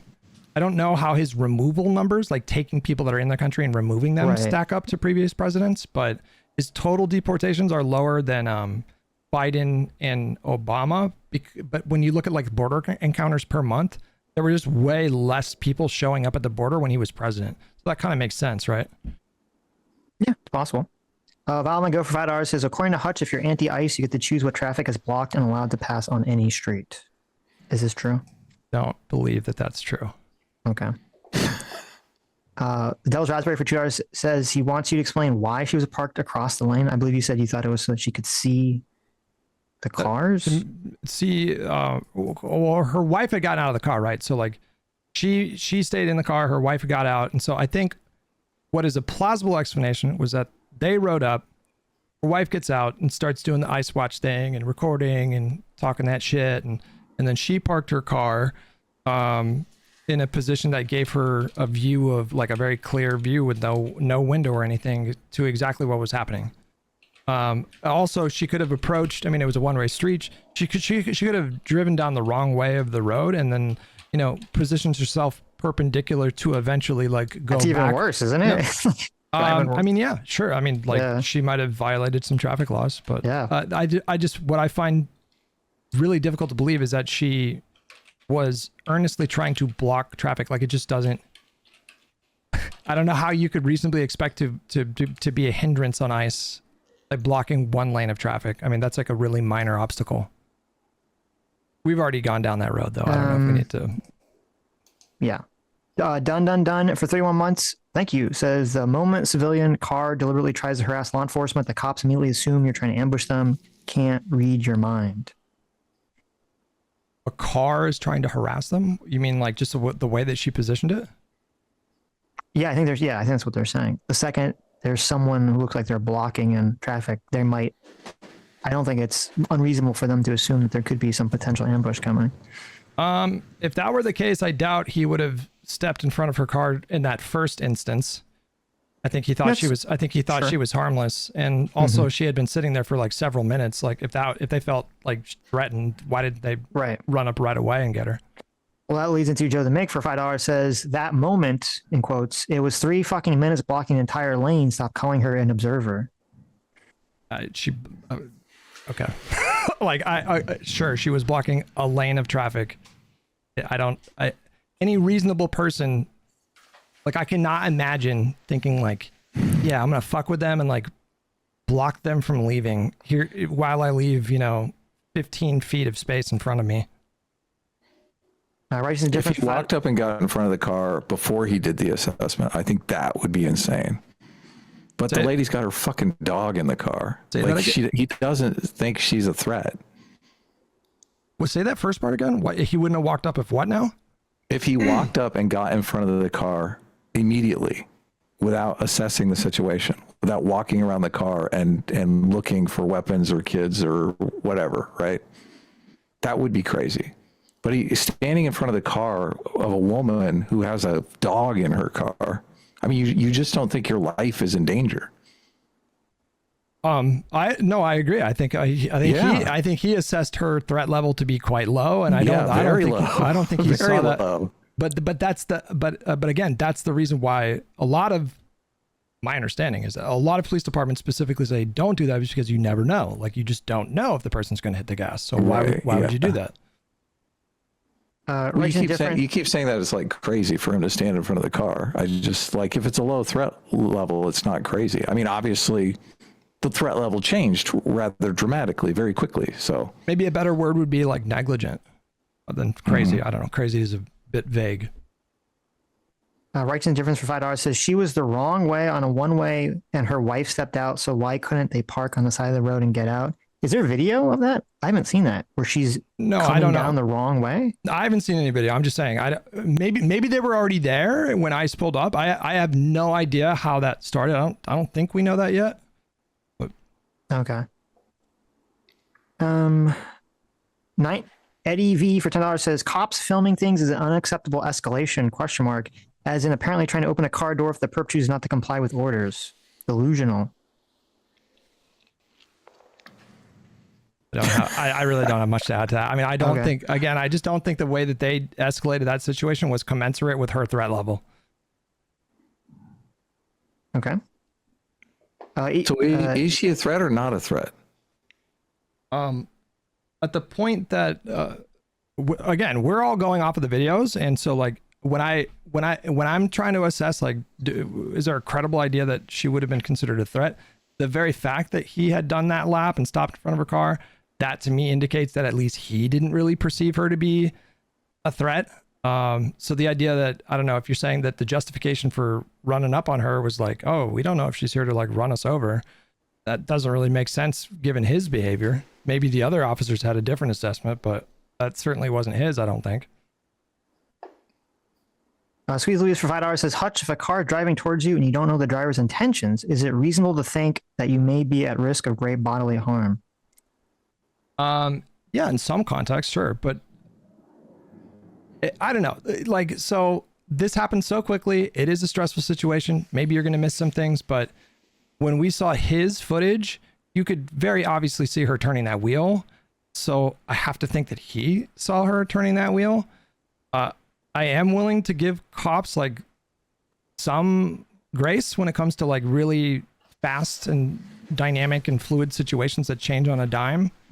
But to me, like, it just, once she's like aggressively turning that wheel to the right, I think in that moment, it's like really obvious she's not trying to run him over. I think you can deduce that in a rather quick amount of time.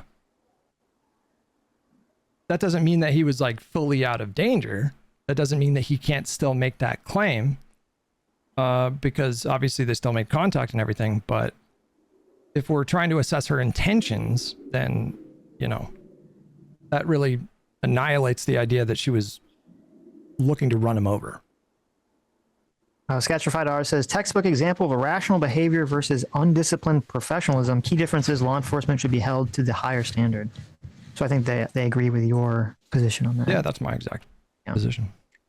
Mr. Cross for $20. Thank you, Mr. Cross, who's a lawyer, says, I think people are conflating three different issues. One, did ICE have authority to stop her? Two, was this a lawful shooting? Three, did everyone behave at their best? Each of these is a distinct question and doesn't impact the other question. Yeah, no, I think that's true, especially, well, it's especially true, I believe, criminally, legally. That's the case. But I think we're kind of focusing on other issues because I think, well, I guess I don't know. It's unclear to me. Hutch, were you saying that you think legally he should get off, or are you just saying legally you think he will get off? I don't think he'll be charged with anything, but I could be wrong. I have no idea, but and I don't know the law either. Like, I don't pretend to know the law, but I just know that we live in America and we've seen so many police officers.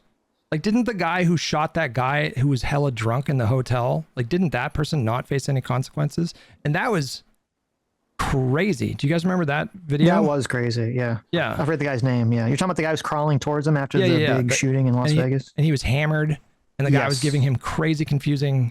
Yes. And I don't think that guy got charged with anything. So if that guy didn't get charged, surely somebody who got clipped by the, front left of a car is probably going to get off, right? Yeah.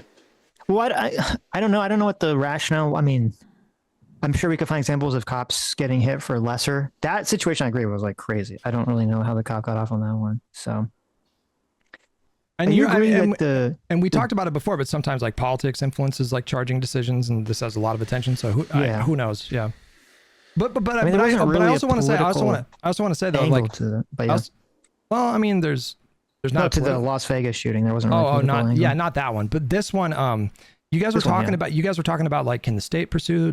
Like the state attorney general Ellison, what's his name? Is it Keith Ellison? Keith Ellison, yeah. So he said that there's no statute of limitations, and so they can actually decline to begin any kind of investigation until after Trump is done. Like, he was saying that was an option because, and I think Adam might have touched on this a little bit, but I think what can happen is if like local authorities initiate an investigation, basically the federal government, I think, can usurp that and take it right to a judge and ask for it to be dismissed.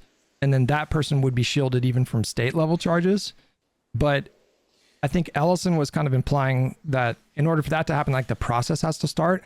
And if they just hold off the process until after Trump leaves, then maybe they have that option still, is what I understood him to mean.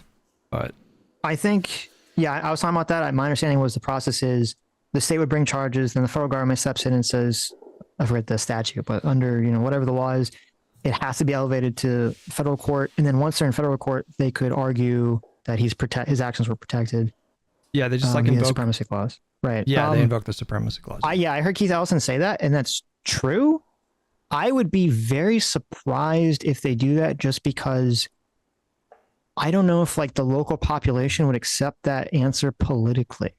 Like it's better from like completely cynical, like, yeah, that's better if you actually want the guy to get arrested, the whole To get off. caught trying to like appease Yeah, the but mob. it's better politically, like cynically politically, for them to like make this big deal about how like we're going after this guy and the Trump administration stopped me. It's like that's just too beneficial for them on a local politics level. It's hard for me to imagine they're not going to go that route. Maybe, but I feel like you could get the word out to like a community, you know, like cities can be quite tight knit, and so I'm thinking. I mean, 4 years from now, well, that's the other thing too. Remember that plan? Like, I don't know. Well, that's the other thing too, is like it's harder to do an investigation 4 years later because then like the evidence is weaker because people's memories are not great, and yeah. Well, yeah, they'd have to. That's true. You'd want them to at least do the investigation, which I don't know if they even can at this point. So.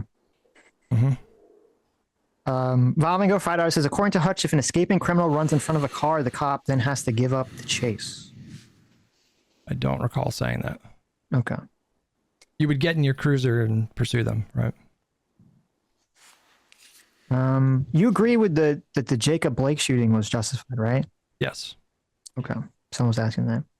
That guy had a knife and had people in his car. That was something that I think that was like the most egregious case maybe of a justified police shooting that was like an online narrative popped up. That was definitely, yeah. That, and then there was I don't remember the guy's name, the hands up, don't shoot driver guy in the Wendy's who took the cop's taser. Do you remember that one? No, I have no idea. There was like a guy who was so drunk, he went to like I think it was a Wendy's. He went to a Wendy's and he fell asleep in the drive-thru. And so they called the police, and the police, they got him out of the car, and they're having a totally nice conversation with him and everything. And then as soon as they say that they're going to arrest him for a DUI, he like starts fighting them, and he actually pulls, if I recall correctly, he actually pulls the cop's taser and like shoots it at him, and he's like trying to like shoot at him while run, and then the cops shoot him. And people got really up in arms about the situation, and they actually, I think, burned the Wendy's down because this was like really at the height of like BLM stuff. And they actually turned, do you remember you remember the Chaz Chop Zone in Portland? Like they created like a version of that in this same location that had a bunch of like crime and problems too. It was a whole fucking issue. The issue there that the cop would have to consider is like if the guy tased him and then took his gun, like he could kill him. So I don't know. Yeah, of course. Yeah. Okay. His name was Richard Brooks, someone in the chat says. Mr. Grams for $20 says, you should ask Hutch if he thinks ICE is a legitimate organization with a lawful mandate. I mean, yeah, obviously. Okay, there you go. Based. Pragmatist. Just to be clear, that doesn't mean that I'm in favor at this point of abolishing ICE and wrapping it up into DHS or CBP or whatever, but obviously they're a legal entity that can lawfully operate. So, but you're in favor of abolish ICE. I'm not in favor of abolishing like immigration enforcement, but I think ICE right now is like very, very much rotten and compromised. I think if the Democrats tried to run on the issue, they won't. It would be a huge disaster for them to do that. They won't run on abolishing ICE because then the Republicans will be like, oh, you don't want to enforce immigration, and that would just backfire. Right. Yeah. Do you think if they had the support of local law enforcement in all these sanctuary cities, if it would be a completely different situation? I mean, definitely. Yeah, obviously. Yeah. What do you mean by that? Like, are you getting at something specific? Well, a lot of times I think they're forced to go Rambo because they don't have support from the local authorities. They're just like local authorities are a wealth of information for any law enforcement. I mean, that's why they rely on one another so much. I mean, maybe I don't know. Like I'm not opposed to sanctuary policies. I think, federalism in practice, this is what it looks like. And if the voters of that state feel like sanctuary policies, or if the voters of that district or city or whatever think that sanctuary policies are making their neighborhoods more dangerous, then we have democratic processes to vote out the Democratic Party and elect Republicans. That's not what's happening. These policies seem to be quite popular among the people that live in these communities. So, it is what it is, Policies right? can be popular, but they can still be dangerous, obviously. So Yeah, I have not seen compelling evidence that sanctuary policies make conditions more dangerous. I know that's conventional thinking in conservative spaces, but there's just no data to support this. Dr. Live for $2 brings up an interesting point that I don't think either of us thought about or considered. He said regarding him walking in front of the car, I would have to assume that Ross was trying to avoid crossfire. You can't get fire support at any other angle, either from the front or the back. And if the suspect pulls out a gun, you're both fucked. That is true. If it escalated, if he stayed where he was, he would have to shoot potentially into his fellow ICE agent. Yeah, obviously that's the thing. It's hard to describe like my positioning here, but he could have had the same angle, but 7 steps to his back, and then he's not in any situation with crossfire. Wait, what? What do you mean? Like he can have the same angle on the car, but from further back, so he's not in any kind of direct path of the car. You're saying that he should have had like a super wide berth to the front, is what you're saying? Yeah. I mean, he could. You would be kind of you wouldn't really be able to see what's going on, though. Like, you'd be in a safer position for yourself, but it'd be hard to support at that point. From 10, 15 feet away? You don't think you can support someone? I don't think you could see. Yeah, if you're going to go like an extra 10 to 15 feet away, it's going to be harder for you to see a person in a car through a windshield, whether they're reaching for a weapon or something, as opposed to if you're right up top of them. Yeah. Okay. I think 10, 15 feet, you can have a pretty decent sense. If you have perfect, I don't know if we want to do a perfect analysis of where the sun was and the glare and everything. Like maybe if you have perfect, like visible conditions, sure. But I don't know if that was the case. Arithmus for $2 says, or $4 says, there's no guarantee the driver. I'm sorry, the door was obviously locked because he did not successfully open the door. If you reach in to pull the interior handle, it will unlock the door. There's no evidence he was trying to turn the wheel by reaching inside. I actually think there is. Anyway, I don't know if you can pull up the footage, but you can see him. He's like reaching into the vehicle. It does look like he touches the wheel. In the first? I don't know if we can really tell. So he goes there and then, yeah, see him sticking his hand, like he's not reaching for the handle. It doesn't look like he's reaching for the wheel, though. I feel like his hand would be further to the left and up. That's not my sense of it. He's sticking his hand like into the vehicle. He's not sticking it like down and trying to open the door. I don't think either of us can really tell what he's reaching for in that footage. I mean, that's fair. Like it or not, I think the goal here is to get her in cuffs and in the back of the car as quick as humanly possible. Yeah, I agree. That was their goal. You think, though, that they should have just stood down? Yeah.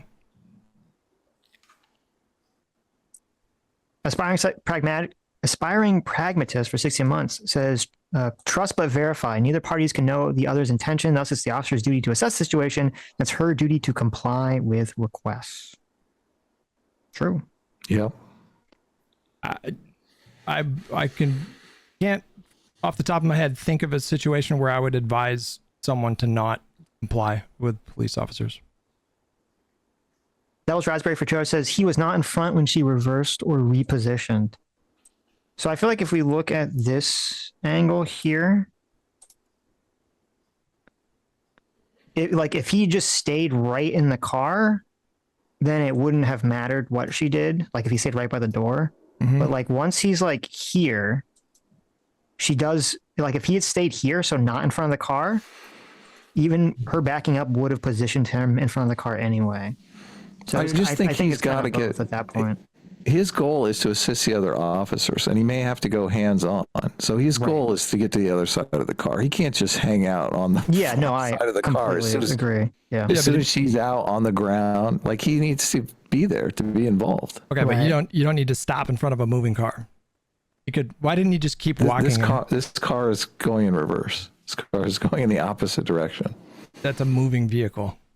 because because they hit the brake, put it in drive, and then drive, right? So like, Yeah. you could Well, have I just have got his pogo stick out and just pogo sticked over the car. There you That's go. how he could get to his assisting. He should have dive rolled over the hood. No, I think it's possible. He had commando roll under the car. We don't know. Or Again, we don't know his just- intentions. I We'll have to mean- see what he says. But I mean, yeah, I do think it's plausible that there was either an intention to stop in front of the car to stop it, which is dumb if that's the case, or if it was just a fuck up because he's like, I'm drawing my weapon, and then his brain just stopped working.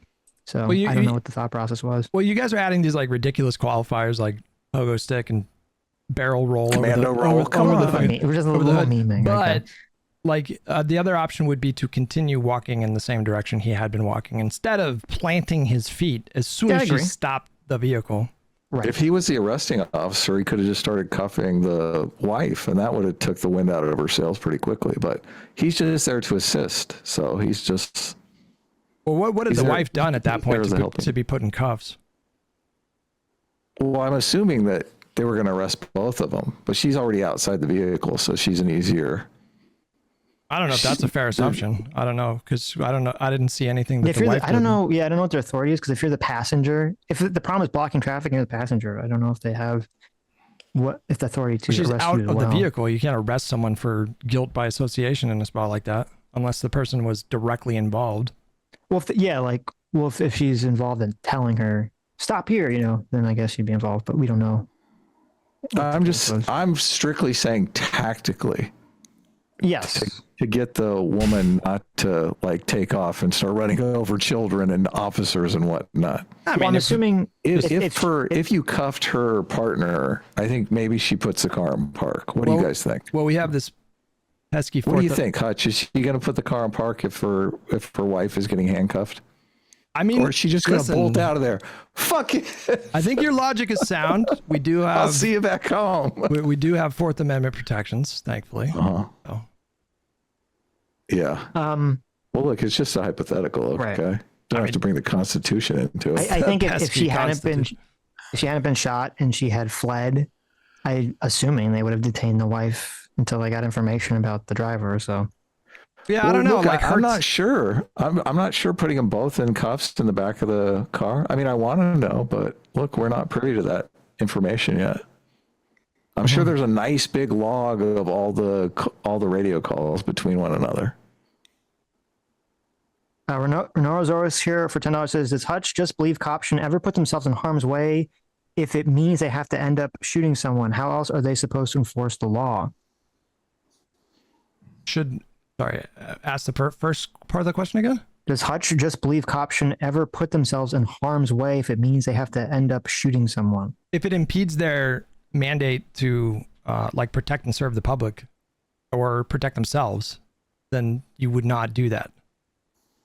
But it's not like cops don't take risks in the course of their duties. It's not that they never ever put themselves, like if they run into a building where there's people with guns because they want to like save a kid, like that would be a risk, right? But like in this particular situation, we don't apply that standard to literally everything they do. Well, I think with the first part is unequivocally true that cops are never supposed to fire in a situation that is dangerous to the community at large. And I think that was what they got the guy who shot, the guy shot through the wall like 10 times with the Breonna Taylor situation, which was insane. Mm-hmm. But you also said though that like the cops shouldn't put themselves in harm's way. And I don't know if that's true or even possible because they have to. Yeah. Because like every interaction could be them putting themselves in harm's way. Yeah. But you understand what I mean? Like you can't apply that standard universally, right? So like if there was a cop on the top of a 5-story building and you wanted to prevent a perp from driving away with a kid, like technically the cop could jump off of the building and land on the car and like perhaps disable the engine through the force of the impact, but you wouldn't advise that. But he'd kill himself. I mean, it depends. If it's The Rock it's the movie The Other Guys and they're aiming for the bush, then maybe they should do that. So, but yes, normally no. I agree that there's different levels of risk that officers are obviously going to take in different situations. Mm-hmm. Acceptable risk in line with like protocol that hopefully is done with like data. That's like a data driven thing, like a threat assessment, like something to assist them besides like gut or whatever. You want these things to be like really like specific enough to keep police officers safe, which is really fucking important. Floki asked in the chat, ask Hutch if cops have a duty to get out of the situation rather than cause harm. And then also they give the example of the Ashley Babbitt case, should the cops have retreated. The cops in the Ashley Babbitt situation were barricaded literally in the breach. Like that was the last stop for a mob that had been violently clashing with police officers for I think like 2 hours by that point. The cops had been beaten unconscious, dragged into the crowd. Cops had their eyeballs gouged out, their rib cages crushed, and you had an angry mob that was there screaming hang Mike Pence and kill Nancy Pelosi. That the decision that Ashley Babbitt made is, I don't think in any way comparable to the situation that we're evaluating here. I agree with that completely. But the first part of the question, how do you feel about, do cops have a duty to get out of the situation rather than cause harm? When that, like the harm needs to be necessary is the standard. So like the calculation would be, I need to take this shot because if I don't, then the harm would be like worse if this person got away. And I don't know like this, I don't know if they lay out specific scenarios to illustrate the point, but that's what I read in like, there's a DHS memo from like June or July that covers the lawful like lethal use of force. And they go into it, but generally speaking, police are expected to, or law enforcement are expected to avoid at all costs, like shooting or using lethal force or shooting into like a moving car. There just seems to be this little contradiction here because everyone keeps saying, oh, she wasn't a threat. She wasn't dangerous. You know, you should have just let her go. But at the same time, you're saying, oh, it was terrible for him to get in front of the car. That's like a deadly threat. Well, if she's a deadly threat to the officer just standing in front of the car, she's a deadly threat to the community. I never. So it's like it's got to be one way or the other. No, that's not how they. So you're not allowed to shoot someone for like fleeing because unless they've given you a really good reason to think that, you know, like if that person had a box of like if you had reports that this person had like a bomb in their car or something. I don't know. I'm just making it up. I really don't know like what qualifies as these like special circumstances. But I never said that she didn't contribute to creating a dangerous situation. I don't know what other people are saying. I think well, they do shoot people though if they think the threat of them escaping is more dangerous than shooting them. Those are really limited like circumstances where that's allowed. Well, I'm just pointing out the contradiction. Look, I don't think she was a threat. I think she was a Karen. I think she became a threat because she was reckless. But I think you could say that recklessness could be transposed onto the community, and they probably will when they argue this case. Like for fostering a culture of anti-ICE stuff, you mean? No, for running over some kid as she's trying to get away from the cops. Okay. No, but I think that what you said, Adam, is a good point in terms of it is hard to say, well, she's so not dangerous that they should have just let her go. And at the same time say, well, she's so dangerous or so potentially an idiot for standing in front of the car. Yeah, you shouldn't even walk anywhere near the front of the car. Yeah, you should stand off at a distance with binoculars. Right. I think obviously that would have been preferable considering how it played out. And that's no, I agree it's preferable, but I'm just saying it doesn't seem consistent in the argument. Well, best case scenario would have been she put the car in park, though. You agree with that, Hutch, right? Of course. Yes. Okay. So number one option, put the car in fucking park. Okay, but one of those people is given extensive training, or at least they used to with ICE, and a firearm and entrusted with the authority to use lethal force when absolutely necessary. And one of them is. Well, I'm just talking about potential outcomes. Okay, you're the one trying to assign blame here. I think that it's appropriate to have a conversation about the culpability of the law enforcement officers anytime there's like a fatality. It is, but I'm just saying like the best case scenario for an outcome would have been she puts the car in park. Of course, I agree. I don't know. Second case is like she just gets away, but as long as she doesn't hit someone, right?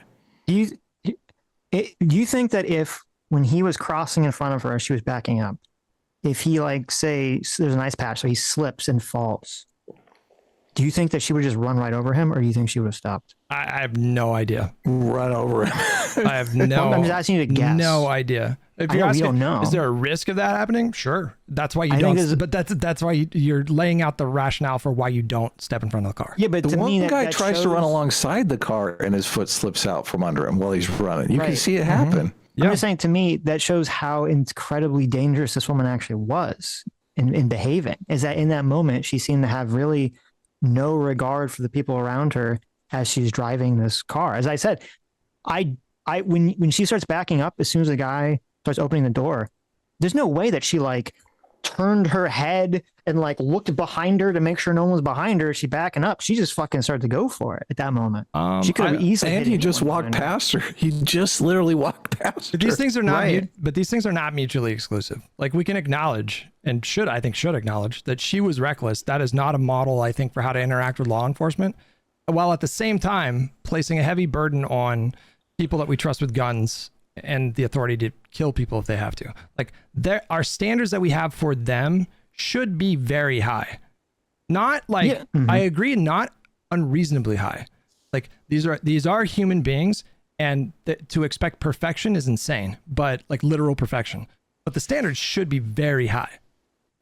To make good decisions even on a moment's notice. In fact, they're trained. Cops are. I don't know about ICE, but cops are trained to make extremely consequential decisions while their adrenaline is pumping and they only have like a second to react to the situation.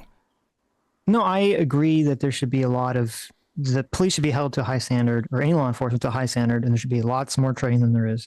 I agree with all that. The reason I bring it up is that I'm saying a lot of the argumentation seems to be around, not just for you, but I just mean like a general public conversation about this issue, is a lot of the argumentation seems to be around that this woman is not doing anything dangerous and is not a dangerous person, and thus it is not responsible or it is bad for ICE to even try to detain her in the first place. And I don't agree with that at all. I think if you have a person who simply an ICE officer telling her to get out of the car makes her do some incredibly dangerous maneuver, well, then she is a dangerous person. And you would get in your cruiser and pursue them. Yeah, if someone wasn't in front on of the the car icy already at that point. roads. Right. At high But, speed. It's a little too late at Cops that point. are definitely, I mean, that's Without what the local law enforcement aid. Cops are definitely trained to pursue people, and they're also trained to do that in a safe way too. Like there are cops that face disciplinary actions for doing reckless shit with their cars when they're in a pursuit. In Los Angeles, you're not supposed to pursue. They're like, let the helicopter get them. You're What? like, back Hang off. on. Let the helicopter watch them. I don't think that's true. I feel like there are dedicated YouTube. Really? Do you think that? I feel High like, speed pursuits?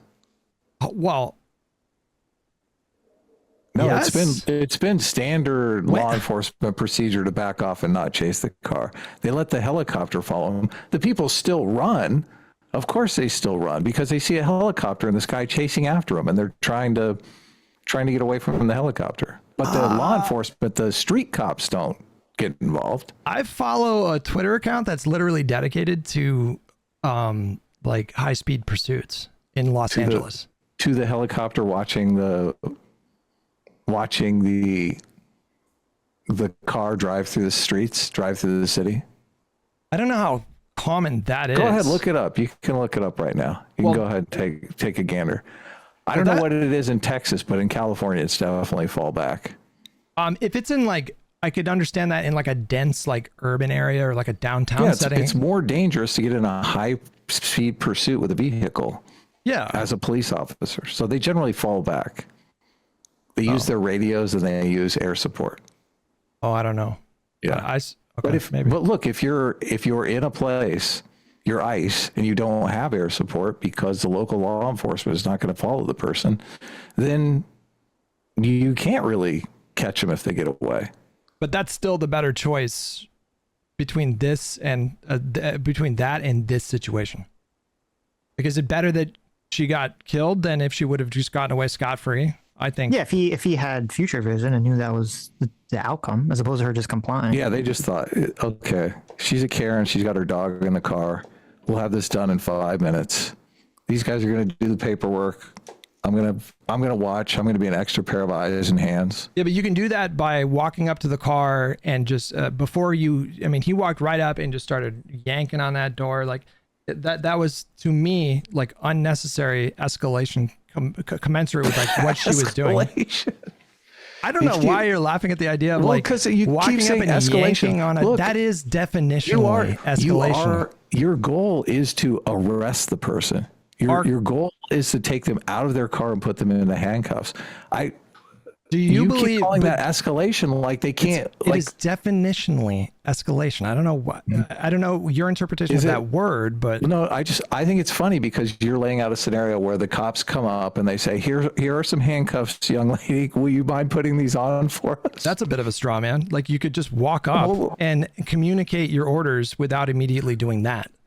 Right. Okay. If she was like a rapist or if she had kidnapped a kid, or then it kind of makes sense to do something like that. Look, you could be like right. If they came up and did the nice guy thing, maybe she doesn't pull away in fear. But I mean, the other cop walked around her and she really didn't do anything. So doesn't that tell you that there was an opportunity to perhaps not use a heavy hand? Yeah, I think there might have been. All right. If they came up and were exceedingly nice, she doesn't drive off. Mm-hmm.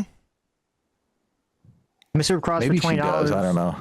Mr. Cross for $20 says digital zooming on a camera, which is different than mechanical zooming of a lens, can create evidentiary problems later due to the way a phone inverts pixels when zooming in.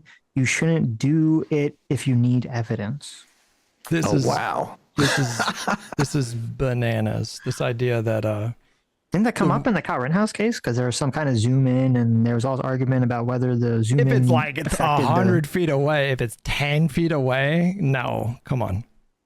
I don't know if you're gonna draw and say, "Oh, I thought they had a gun," because I was looking through my phone that adds, fake pixels to things. Don't gaslight me here. We all have good phones. I know you have the newest iPhone or the newest Galaxy or whatever. We all have these cameras. Have the newest. I don't. I have a 21. S or whatever the lower quality one is. Still, even if it's like pretty good. If it's like a 4-year-old model, your camera's pretty good at 10 feet. Okay. I just completely disagree for the reasons I already laid out about the whole he should have been 10 feet away. But whatever, we don't have to rehash that. I'm gonna get going here, fellas. Okay. Thanks for coming on. Thanks for coming on, Hutch. It was an interesting conversation. It was a cordial conversation, even though we disagreed. Mm-hmm. Call your dad. Come on, reconcile. Dude, me and my dad made me feel bad. No, hang on. Me and my dad got along because we don't talk about politics. Okay. Because we don't talk about politics. That's fair. Yeah. I got you. So you can't really talk to him about this case. You can't interrogate him about, well, what do you think was going on in this situation, Dad? I can, but I don't find those conversations to be Is he productive. a beat cop? Is he a detective? He was does he do? He was a beat cop, and then he was a detective for a little bit, but he investigated a child murder case and that fucked him up, I think, a little bit. And then he was a beat cop again, and then he worked as an investigator for the DA, and then he was doing private contracting, like training police in Afghanistan and Iraq. So he's pretty hardcore. So he's definitely gone hands-on with some perps. Yeah. Some suspects. Oh yeah, definitely. Okay. Talk to him about the case. You won't get triggered. All right. Thanks, guys. Good talking to you. Take care.